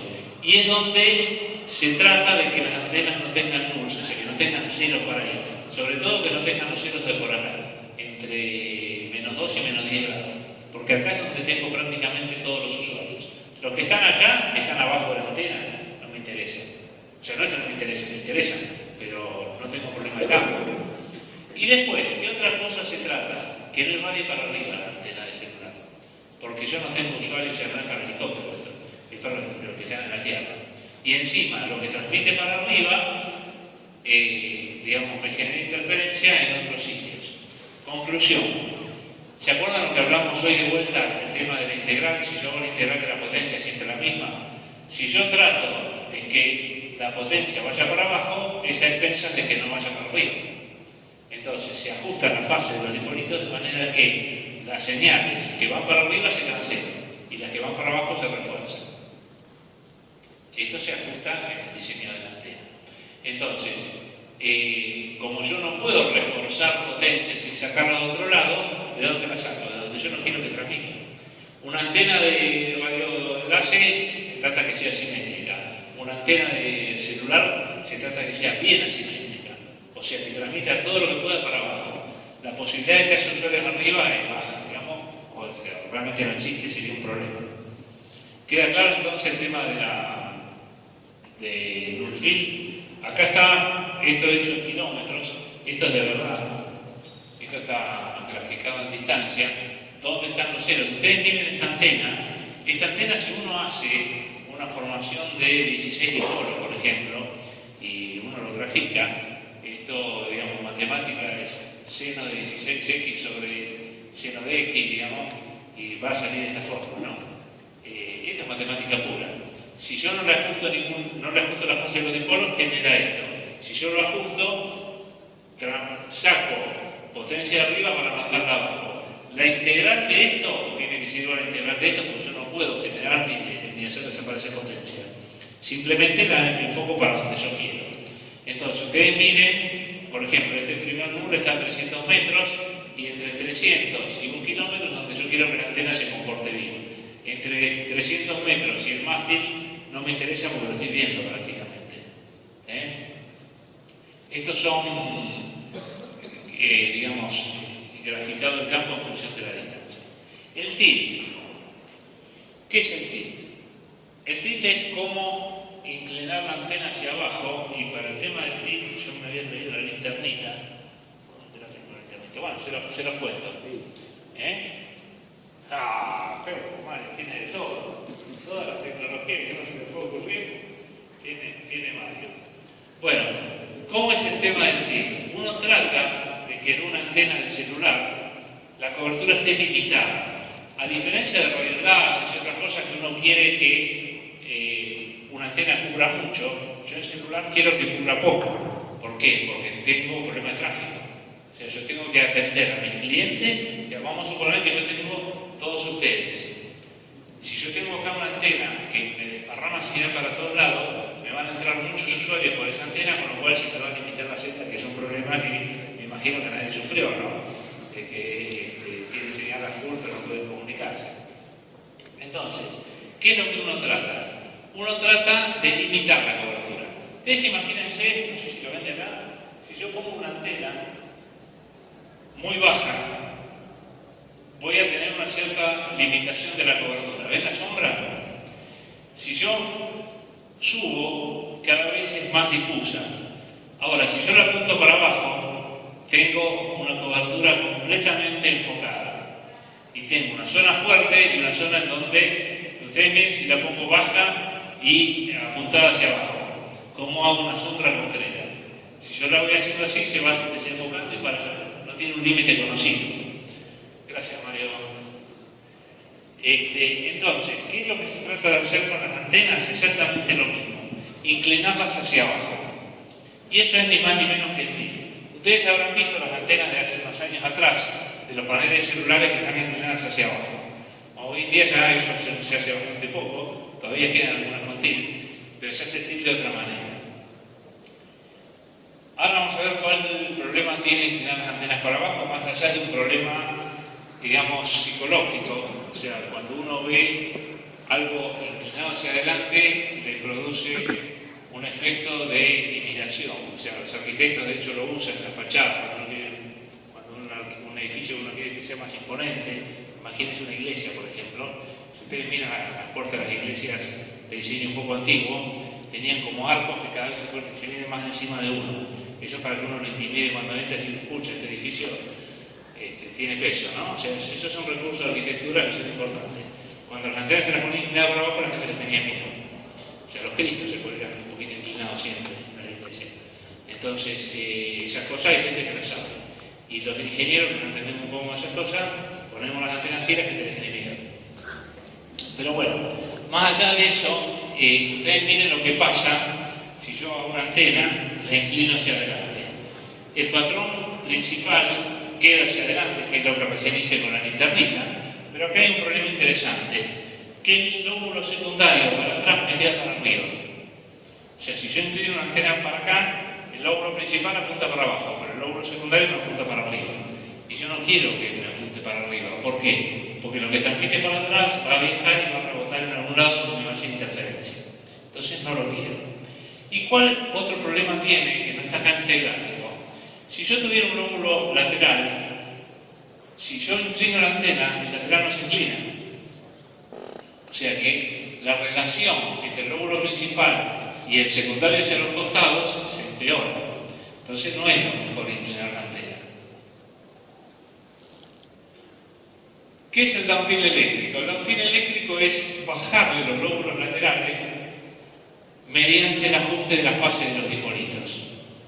Entonces, si yo ajusto la fase de cada uno de los dipolitos, de manera que las señales que van para arriba se restan y las que están para abajo se suman, logro inclinar los dos, el principal y el secundario. ¿Y qué otra ventaja tiene y por qué les digo que ya no se usa más inclinar las antenas hacia adelante? Por una simple razón. ¿Se acuerdan que habíamos visto antenas que son de bandas múltiples? ¿Qué pasa si yo en un solo cuerpo de antena meto una antena de 1900, una de 850 y dos operadores, por ejemplo? Una antena quad-pole. Yo tengo 4 antenas metidas en una misma caja. 2 portadoras distintas, 2 operadores distintos y distintas bandas. Si yo le inclino todo. Entonces, a uno le va a quedar optimizado, pero al demás le va a quedar para mono. Entonces, por eso que el downfield se hace eléctrico y se hace antena por antena. Insisto, el downfield eléctrico es ni más ni menos que ajustar la fase de los dipolos. Hoy en día, gracias a los simuladores y a la matemática, a las experiencias Excel, es muy fácil hacer una antena y diseñarla y jugar con los parámetros para darle el tilt que uno quiera. Bueno, ustedes miren ahí el tilt eléctrico y el tilt mecánico. Si yo esa antena la voy corriendo desde 0 hasta 10 grados, ustedes miren cómo cambia completamente el patrón de radiación. Es lo mismo que decía con la linternita, ¿no? Cómo cambia el patrón de radiación por inclinarla. En el tilt eléctrico el patrón mantiene la forma, se va haciendo más chiquitito, pero mantiene la forma. Con el tilt mecánico quedó una porquería que no se parece en nada a lo que uno quería. ¿Está? Y recuerden el tema de las antenas de multibanda o de multioperador. Yo creo que el tilt inclinó todos juntos. Bueno, acá está un rotador de fase, como es, básicamente es una línea de transmisión. El acople es capacitivo y ese pendorchito que está ahí se ajusta con una tuerquita y ahora vamos a ver cómo se ajusta eso. Básicamente es una línea de transmisión, pero lo único que uno hace es distintos retardos a las distintas antenas. Lo que están acá son los coaxiles que van a cada uno de los dipolos, las antenas no son ni más ni menos que formación de dipolo. Esta es una pieza mecánica que trabaja en forma capacitiva. ¿Por qué capacitiva? Porque no tenga contactos. Si no, teníamos óxido y un montón de porquería. Bueno, hasta ahí el tema del tilt. Ahora atacamos otro tema interesante que cierra con lo que les venía hablando hasta ahora. Sí. A ver, hacemos esta antena y cortamos. Así ya... son 20 y 40. Sí, son 10 minutos más y cortamos y después seguimos. Las antenas para redes de alto tráfico. Miren esto. Este es un caso real. Esa rubia hermosa que está ahí, mi hija. De casualidad encontré esto en internet.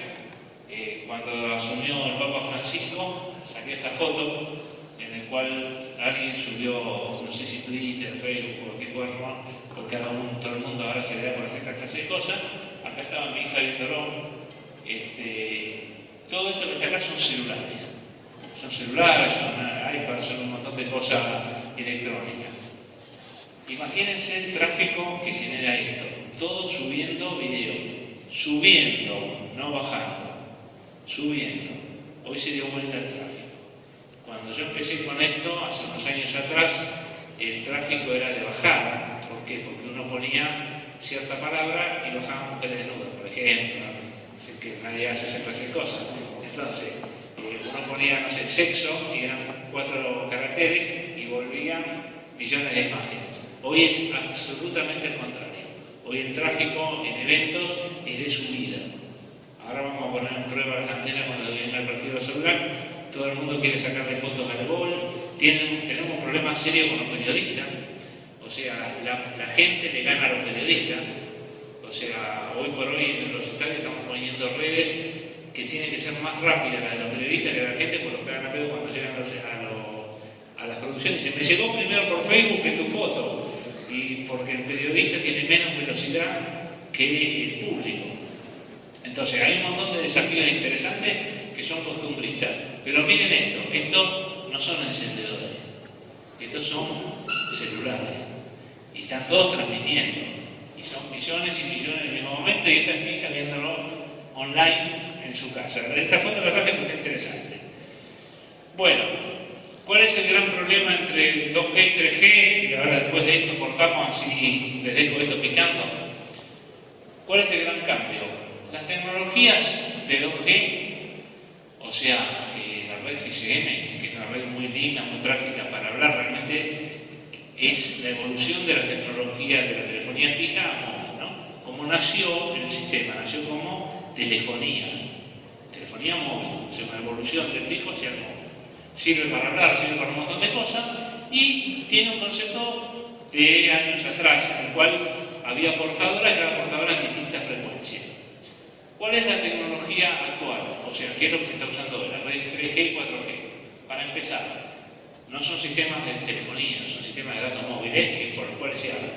Es muy simple, hoy cualquier teléfono sirve para Facebook, sirve para jueguitos, sirve para fotos, sirve para... y también se puede hablar por teléfono, digamos, ¿no? Entonces ya no está pensado para eso. ¿Y qué diferencia tienen? Las redes son isofrecuentes, o sea, todas las portadoras están en la misma frecuencia. Conclusión, si no aislamos bien un sector de otro, tenemos ni más ni menos que interferencia. Las redes 3G son isofrecuentes, o sea, todos los canales están en la misma frecuencia. ¿Cómo se distingue uno de otro? Por código, o sea, SDMA, acceso múltiple por diferencia de código. Y esto es importantísimo, porque yo en 2G, cuando yo quiero agregar más tráfico, agrego más portadoras que no se interfieren una con la otra para en distintas frecuencias. Yo en 3G quiero agregar más sectores y lo que puedo agregar son más códigos, pero la frecuencia siempre es la misma. Entonces, si no bajo la interferencia, estamos fritos. Y acá aparece de vuelta nuestro amigo Shannon Hartley. Todo el mundo le dice teorema Shannon, pero realmente es de Shannon y de Hartley. ¿Qué dice? Que si yo quiero una cierta capacidad, tengo un ancho de banda, que el ancho de banda es fijo. O sea, hoy una red de 3G tiene 5 MHz, no puedo dar otro ancho de banda. Si yo quiero dar más capacidad, la única posibilidad que tengo es bajar la radiación sin ruido, no hay otra cosa, y esto es física. Y vamos a suponer que, no sé, Cristina se le ocurre ancho de banda para todos, ¿no? Y dice, voy a dar ancho de banda para todos, asigno 40 megas. Y no se podría, porque los teléfonos no están hechos así. Entonces, por más que yo quisiera, el hardware es fijo. O sea, yo no puedo hoy decir, sí, asigno más ancho de banda, no puedo. O sea, porque la capacidad es función del ancho de banda y de la radiación sin ruido. ¿Cómo se llega a esto? Podemos estar horas también, pero no es la idea. Créanme que es cierto este teorema. De hecho, se cumple el teorema de Shannon. Conclusión, la única que nos queda, yo más potencia no le puedo poner un teléfono. ¿Por qué? Porque si le pongo más potencia, primero no hay batería que aguante. Y segundo, subo el piso de ruido de vuelta. O sea, eso me puede servir para un teléfono. Pero yo ya pongo dos en la misma red y tengo que subir al otro también. Conclusión, todos tendrían que subir la potencia, con la conclusión que la reacción sin ruido sería la misma. Entonces, no resuelvo nada subiendo la potencia. La única posibilidad que hay es bajar el ruido. Entonces, hoy las antenas de radiobases celulares lo que están tratando de hacer es tratar de enfocar lo más posible de manera de comunicarse con sus usuarios y ni emitir ni recibir ruido de los sectores vecinos. Y la directividad es el parámetro que influye hoy. La directividad, no la ganancia. Podés tener menos ganancia, pero con blindaje, por ejemplo. Bueno, y así hoy la migración a 6 sectores. Las redes anteriores, la mayoría que están funcionando todavía son de 3 sectores y se pasan a 6 sectores, con antenas muy direccionales. Hoy la antena forma parte de la solución RF. Hasta 2G la antena era más o menos como un mal necesario, o sea, y si no pongo antena no hay radio, no había muchos parámetros de la antena que influyan en el rendimiento de la red. Hoy la directividad es el parámetro y es el que va a fijar si las redes funcionan o no. Cuando ustedes tienen rayita hasta arriba y no se pueden comunicar, es un problema de ruido. O sea, o que esté saturada la red. Pero ambas cosas tienen que ver con la directividad de la antena. Bueno, acá hay un poquito de las antenas de 65 grados respecto de la Dual Beam. Acá esto simplemente es igual que el gráfico de antes, pero se los dejo esto para que lo miren después con tiempo, cómo se llaman las variables y qué significan. Esto es una cosa interesante, sobre todo para entender los manuales. O sea, esto es nombre versus dónde está cada cosa, ¿no? El lóbulo lateral horizontal, el lóbulo, la supresión del lóbulo superior, es el roll-off, el boresight. El boresight es la parte de adelante de la antena, y el roll-off es lo que se superpone. Este gráfico lo que tiene de bueno es que muestra gráficamente que son todas estas cosas que si no, uno lo agarra de un manual y no las suele entender. Y si uno lo busca en internet va a encontrar millones de huevadas todo sueltas. Bueno, acá es una antena como es por adentro, una antena de todas estas que estamos hablando. No es ni más ni menos que informaciones. Estos son los periódicos, no es otra cosa. O sea, las vistas los periódicas que siguen siendo iguales. Andrew le llama Directive Pole, pero es la vieja los periódicos. Bueno, y acá hay una cosa que no aporta nada de tecnología, pero sí es importante. El tilt se puede, al ser eléctrico, se puede manejar con un control remoto. Y las antenas con un tilt remoto, uno podría ajustar los patrones de radiación simplemente manejando el tilt en forma remota. Y mira una cosa interesante. Dice, ajustar remotamente la antena o conseguir la llave de un sitio. Normalmente, salvo los del capital, los sitios tienen la llave, los sitios celulares, uno ve por la ruta, en el pueblo, qué sé yo, a 100 kilómetros donde está el sitio. Ahí está la llave. 100 kilómetros de ida, 100 kilómetros de vuelta. Ir al sitio, mínimo 2 personas. Manejar, cientos de kilómetros. Consumir combustible. Rogar al día de la lluvia, que ya buen tiempo, porque conseguí todo eso y cuando llego llueve, no puedo subir al mástil. Subir a la torre, ajustar el tilt, chequear que no quede la lona en el sitio. Depende de la distancia, comer y dormir, porque si tengo que hacer 100 kilómetros de ida, 100 kilómetros de vuelta, subir al mástil, bajar, ajustar, me chupo un día de trabajo. Volver a manejar, devolver la llave, actualizar la documentación. Sin contar que, claro, me está cobrando 200 pesos por cada llave que no sé. Y si no quedó como queríamos, si no tiene control remoto, hay que hacer todo eso de vuelta. Con control remoto, ya se anduvo. O sea, el botón mágico del anduvo. Bueno, paramos. Paramos 10 minutos, 15, para recuperar, ir al baño, sí. Así después ya terminamos. Lo único que quería hacer es el comentario de la ganancia. No tiene sentido mayor ganancia, por eso las antenas indoor son todas chiquitas. Y el otro problema que tienen las antenas indoor es el mismo que tienen las antenas outdoor, que son feas. O sea, no hay ninguna antena indoor como la gente. Tenemos el gran problema que vamos a instalar hoteles, edificios nuevos, qué sé yo, que vienen los arquitectos y me quieren tirar por la cabeza eso, porque realmente son feas y tienen razón. Las lámparas, que yo, hay un montón, ustedes miran la lámpara, tienen un montón de diseño, bueno, esa parece hecha por ingeniero, pero las demás no. Entonces, no hay antenas de diseño, hay diseño de antenas, que es otra cosa. Las antenas de diseño no. Creo que es un desafío para irlo pensando. O sea, hacer antenas de diseño, antenas modelo romano, modelo griego, modelo, qué sé yo, diseño, digamos, futurista, diseño masculino, diseño femenino, pero las cosas que hay hoy en diseño, que hay en las lámparas, hay en las canillas. Y yo a veces le doy la razón a los arquitectos, por más que los ingenieros nos peleemos con los arquitectos, tienen razón. O sea, yo veo una canilla y me dice, no, este es el modelo cúspide, yo lo digo, modelo cúspide.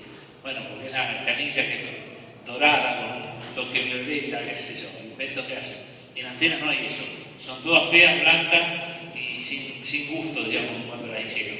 Y es un problema importante porque nadie duda en poner una luz adentro de un edificio, sin embargo, en los hoteles y eso nadie quiere poner una antena. Y la quieren, porque los clientes quieren usarla. Y siempre tenemos problemas, hemos disfrazado antenas de cámara. O sea, meter una antena dentro de una cámara, una carcasa de cámara, porque la gente no le tiene miedo a la cámara, no se siente seguro, pero no le tiene miedo a una antena. Entonces son cosas raras que pasan, pero bueno. Las especificaciones de antena indoor no tienen ningún misterio, simplemente lo que le quería comentar que la ganancia es... acá, por ejemplo, vamos a usar este aparatito, que ahora tengo alta tecnología, tiene 7 dBi, ahora vamos a ver, cuando veamos un poquito más adelante el tema de antenas patch, es por el tipo de antena, no porque se use o porque sea necesario mayor o menor ganancia, simplemente porque si uno la pone contra la pared irradia toda la potencia hacia adelante, yo no quiero que me tire potencia hacia la Bueno, se suponía que el corte les tocaba acá, ya pasamos en el momento del corte. En criterios de medición y aceptación de las antenas, hay dos parámetros fundamentales, ROE y productos de intermodulación pasiva. ¿Qué es ROE? Básicamente, conceptualmente, ROE es todo aquello que la antena no pudo ni transmitir ni disipar.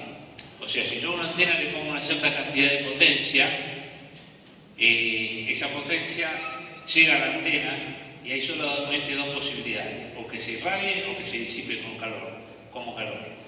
Lo que no se puede ni transmitir, ni irradiar, ni disipar, vuelve al transmisor. O sea, no puede acumularse energía entre la antena ni puede desaparecer por cuestión de física, ¿no? Entonces, todo aquello que no se pudo transmitir y que no se disipó como calor, vuelve al transmisor. Y eso que vuelve no es ni más ni menos que la ROE. La ROE se especifica de distintas maneras. Se especifica como ROE, relación de onda estacionaria, PSWR, que es relación entre el voltaje máximo y el mínimo, pérdida de retorno, que es lo mismo que expresado en dB, y coeficiente de reflexión, que es lo mismo que expresado en veces. O sea, conceptualmente, ROE es todo aquello que no se pudo ni transmitir ni disipar. Vuelve. No tiene que salir por algún lado. Si saliera por la antena, se irradiaría. Como no se puede irradiar, vuelve por el mismo cable. Y en función de cómo uno lo exprese, si lo expresa en veces, en decibeles o en relación de voltaje, se va a llamar distinto, pero el concepto físico es el mismo. O sea, es todo aquello que no se pudo transmitir. Una cosa importante, y sobre todo para los que están en el mundo de la radiodifusión y esas cosas, un sintonizador de antena que hace de que una antena esté adaptada, lo que no se transmitió, no se transmitió. Por más que yo lo sintonice, no puedo hacer magia. O sea, si yo tengo una antena así cortita y le pongo, no sé, 1 MHz, y eso es 0,0001 de lambda, por más sintonizada que esté, no se va a comportar como un dipolo. Es imposible. Por más que yo lo sintonice, ajuste todo lo que quiera. O sea, si yo le meto 100 watts y eso transmitió 1, los otros 99, no llegarán al transmisor porque se lo come el adaptador, o sea, el tramacho, el aparato que ponga, pero no puede, no hace que lo transmita. Bueno, acá están las fórmulas, esta es matemática pura, para pasar de BSWR a pérdida de retorno, coeficiente de reflexión, las formas de pasar de una cosa a la otra. Típica, que yo me encuentro bastante seguido. Antenista que viene y me dice, esta antena no cumple el ROE, pero sí cumple las pérdidas de las pérdidas de constante de retorno. Y no puede ser, porque es la misma cosa. ¿Qué es lo que ocurre?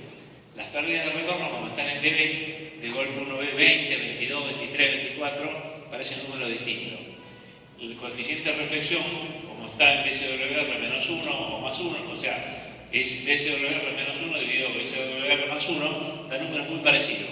Entonces uno dice 1,05 es igual que 1,06. No, no es igual. Es increíblemente distinto.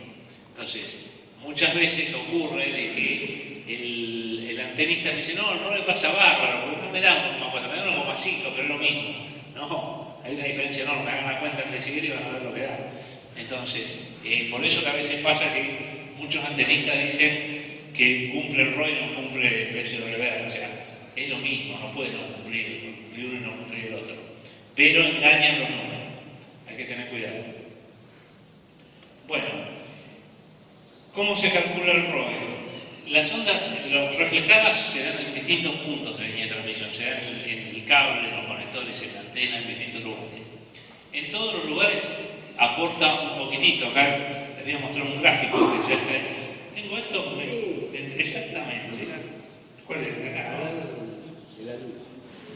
lado de la luz. Miren, qué tecnología. Bueno, este gráfico también quedó muy chiquito, no se ve bien. Pero ¿qué significa esto? Que cada elemento aporta un poquito de ROE. Lo que vuelve abajo, ustedes ven que acá hay un dibujo raro, que estos son todos los fasores, digamos. Cada componente que vuelve con una fase distinta y con una amplitud distinta. Entonces es imposible saber acá abajo cuánto hay.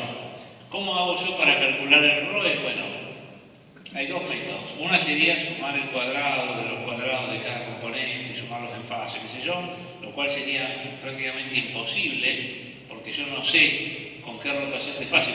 Podría hacerlo, pero para cada frecuencia realmente es algo impredecible. ¿Qué se hace en la práctica? Yo digo, si este tiene una pérdida de retorno de 20 dB, que es 20 dB es un centésimo, ¿no? Es el 1%.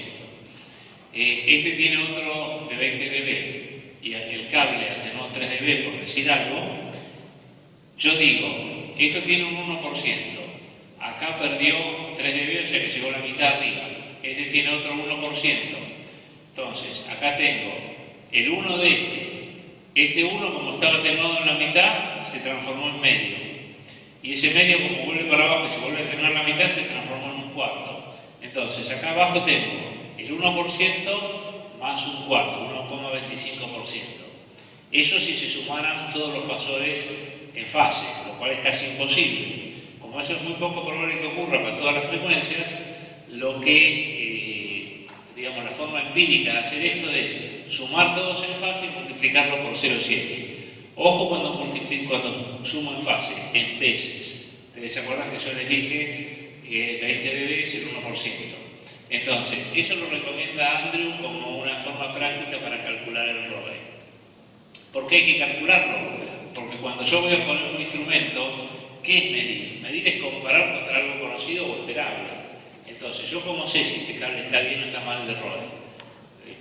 Otra cosa típica, vienen los antenistas me dicen, me da 1,5 y está mal. ¿Y por qué está mal? Primero hay que poner ese valor esperado y después ver si lo que uno está midiendo está dentro del valor esperado. El ROE se calcula. Para hacer todas estas cuentas que yo les dije, hay páginas, hoy en día ya todo está en aplicaciones de los teléfonos, hay maneras de hacerlo, que ahora les voy a mostrar una página, pero no hace falta hacer las cuentas a mano. Igual no tiene mucho misterio, es pasarlo a veces, sumarlo y después volverlo a deber. ¿Está claro entonces cómo se calcula el ROE? Primero hay que calcularlo para saber si está bien o está mal. Y si lo que uno mide está por afuera de lo calculado, es porque está mal.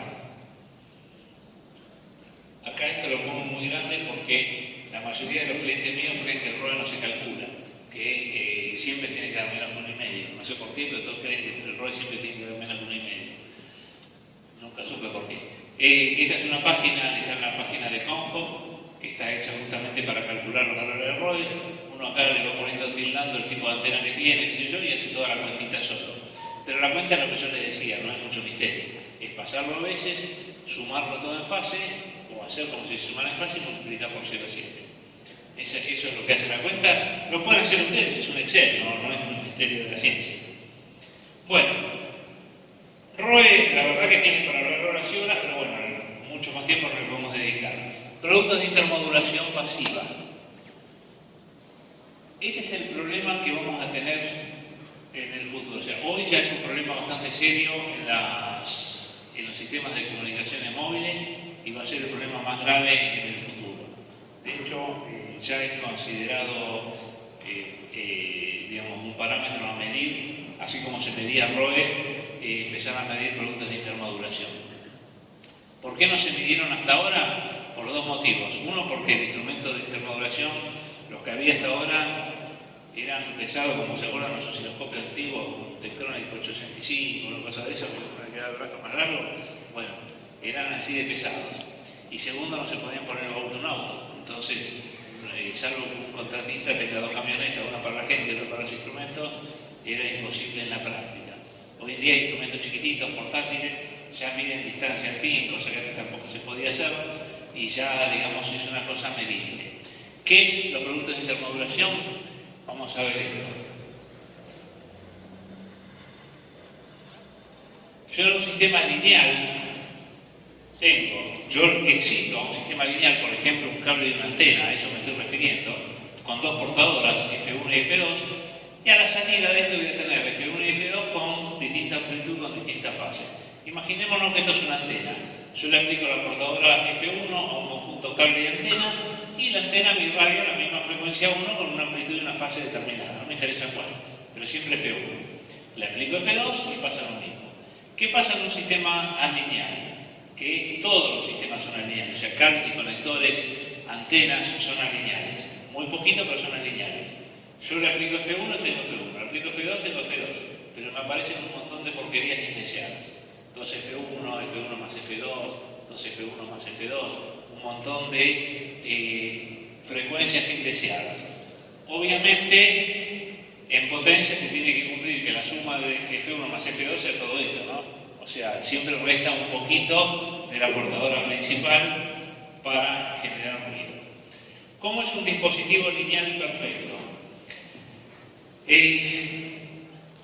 Desde el punto de vista de intermodulación, un sistema lineal no tiene por qué ser una línea esto. No hay obligación de ser una línea. Puede ser una curva. Por ejemplo, un amplificador con AGC, que no deja de ser lineal. Lo que significa lineal, desde el punto de vista de intermodulación, es que a la frecuencia de trabajo yo le aumento la potencia de entrada, tengo más potencia de salida, más potencia de entrada, más potencia de salida. Que insisto, no tiene por qué ser una línea, pero lo que es importante que en las frecuencias distintas de las que se está exigiendo o en las que se está trabajando, la salida sea siempre cero. Entonces, y la otra condición importante es que pase por cero. Si no le pongo nada de potencia de entrada, no tiene que haber nada de potencia de salida. Llámese un cable, una antena, un amplificador o lo que fuese. Vamos a ver un dispositivo alineal. En un dispositivo alineal, primero, si no tiene potencia de entrada, tiene potencia de salida. ¿Y cómo puede ser eso? Ruido. Le empiezo a aumentar la potencia de entrada y la potencia de salida empieza a aumentar, pero también me empieza a aumentar las de frecuencias indeseadas. Normalmente hay una zona en la cual esta se mantiene bastante constante a nivel ruido, y esto que está acá con relación señal-ruido.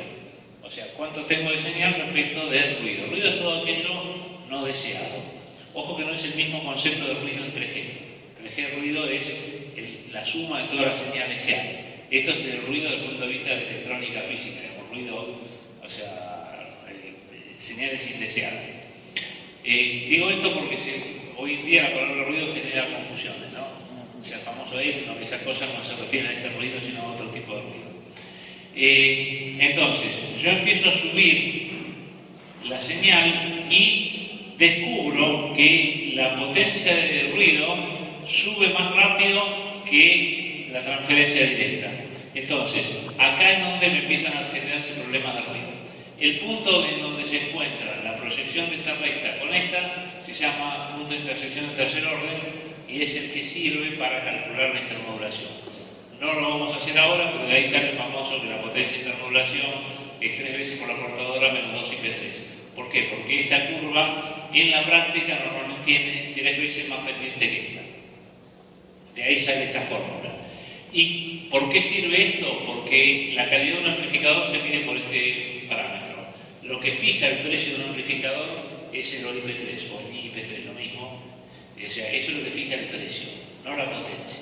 Ahí, o mejor dicho, obviamente el amplificador de 1 kilowatt cuesta más de 1 watt, pero 2 de 1 kilowatt, el que es muchísimo más caro, es el que tiene el punto de intermodulación más alto. Eso son amplificadores. Acá estamos hablando de cables y antenas, pero el concepto es el mismo. O sea, la única diferencia es que estas curvas en cables y antenas, ¿por qué no se especifica el IP3 en cables y antenas?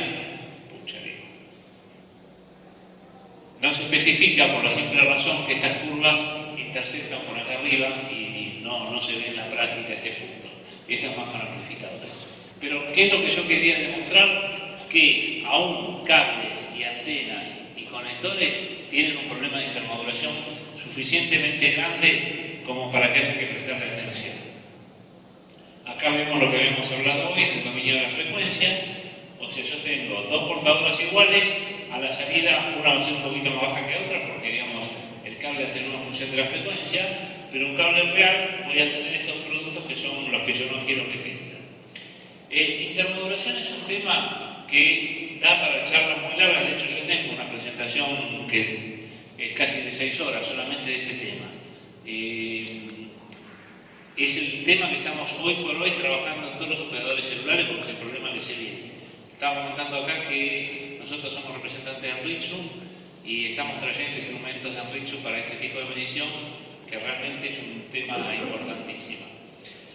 Entonces, ¿los productos de intermodulación es un problema de diseño? Sí. ¿Es un problema de fabricación? Sí. ¿Es un problema de instalación? Sí. ¿Por qué? porque si las antenas están mal diseñadas van a ser alineables porque puse demasiados contactos, por lo que sea. ¿Es un problema de fabricación? Sí, porque yo puedo hacer un diseño bárbaro y armarlo mal. Pero no puedo hacer nada sobre esas dos cosas, que no sea comprar antenas como la gente, o cables como la gente. ¿En qué puedo trabajar? En la instalación. Instalaciones mal hechas, sucias, mal armadas, es el gran problema de intermodulación. Yo siempre traigo una anécdota interesante. Los técnicos que trabajan en computadoras creen que todas las computadoras se arreglan limpiando los contactos. O sea, una máquina no anda, lo primero que hacen es apretar los cables, venir con el limpiacontacto, echarle el limpiacontacto a la conector y piensan que con eso mágicamente va a empezar a andar la computadora, lo cual a veces es cierto, a veces no. Los técnicos, los antenistas, creen exactamente lo contrario, que cuanto más sucio estén los conectores, mejor andan. Yo nunca voy a ver jamás vi en mi vida, yo tengo 52 años, desde los 15 que empecé a trabajar de ayudante en un taller, hace ya varios años que veo antenistas, jamás vi un antenista con un limpiacontacto, jamás. Porque piensan que si arrastran así el conector por la tierra, cuanto más sucio esté, mejor anda. No, tampoco esa es la manía de los de computadora que creen que todos arreglan un limpiacontacto. Pero ninguna de las dos cosas son buenas. Pero los DRF tienen la manía de los conectores sucios. Creen que si está sucio va a andar mejor, que son más machos, no sé qué es lo que piensan los conectores. Pero la realidad es esa. La suciedad genera muchísimos problemas de intermodulación y se arregla con un hisopito con alcohol isopropílico. Realmente mantener un conector limpio, la parte de adentro, la parte de afuera no tiene sentido, pero la parte de los contactos sí. Bueno, el origen de las alineabilidades, una posibilidad es el cromo, que ya se eliminó de los conectores, ya casi no existen conectores cromados. Hace años atrás existían unos cuantos, porque las cosas brillantes se ven. Entonces a la gente le gusta las cosas brillantes y las compra. Y comprobar los conectores cromados. Realmente, imagínense una cosa muy simple, el contacto de un conector es adentro, o sea, por la parte cromada no circula RF, con lo cual es al pedo que sea cromado, verde, amarillo, policolor.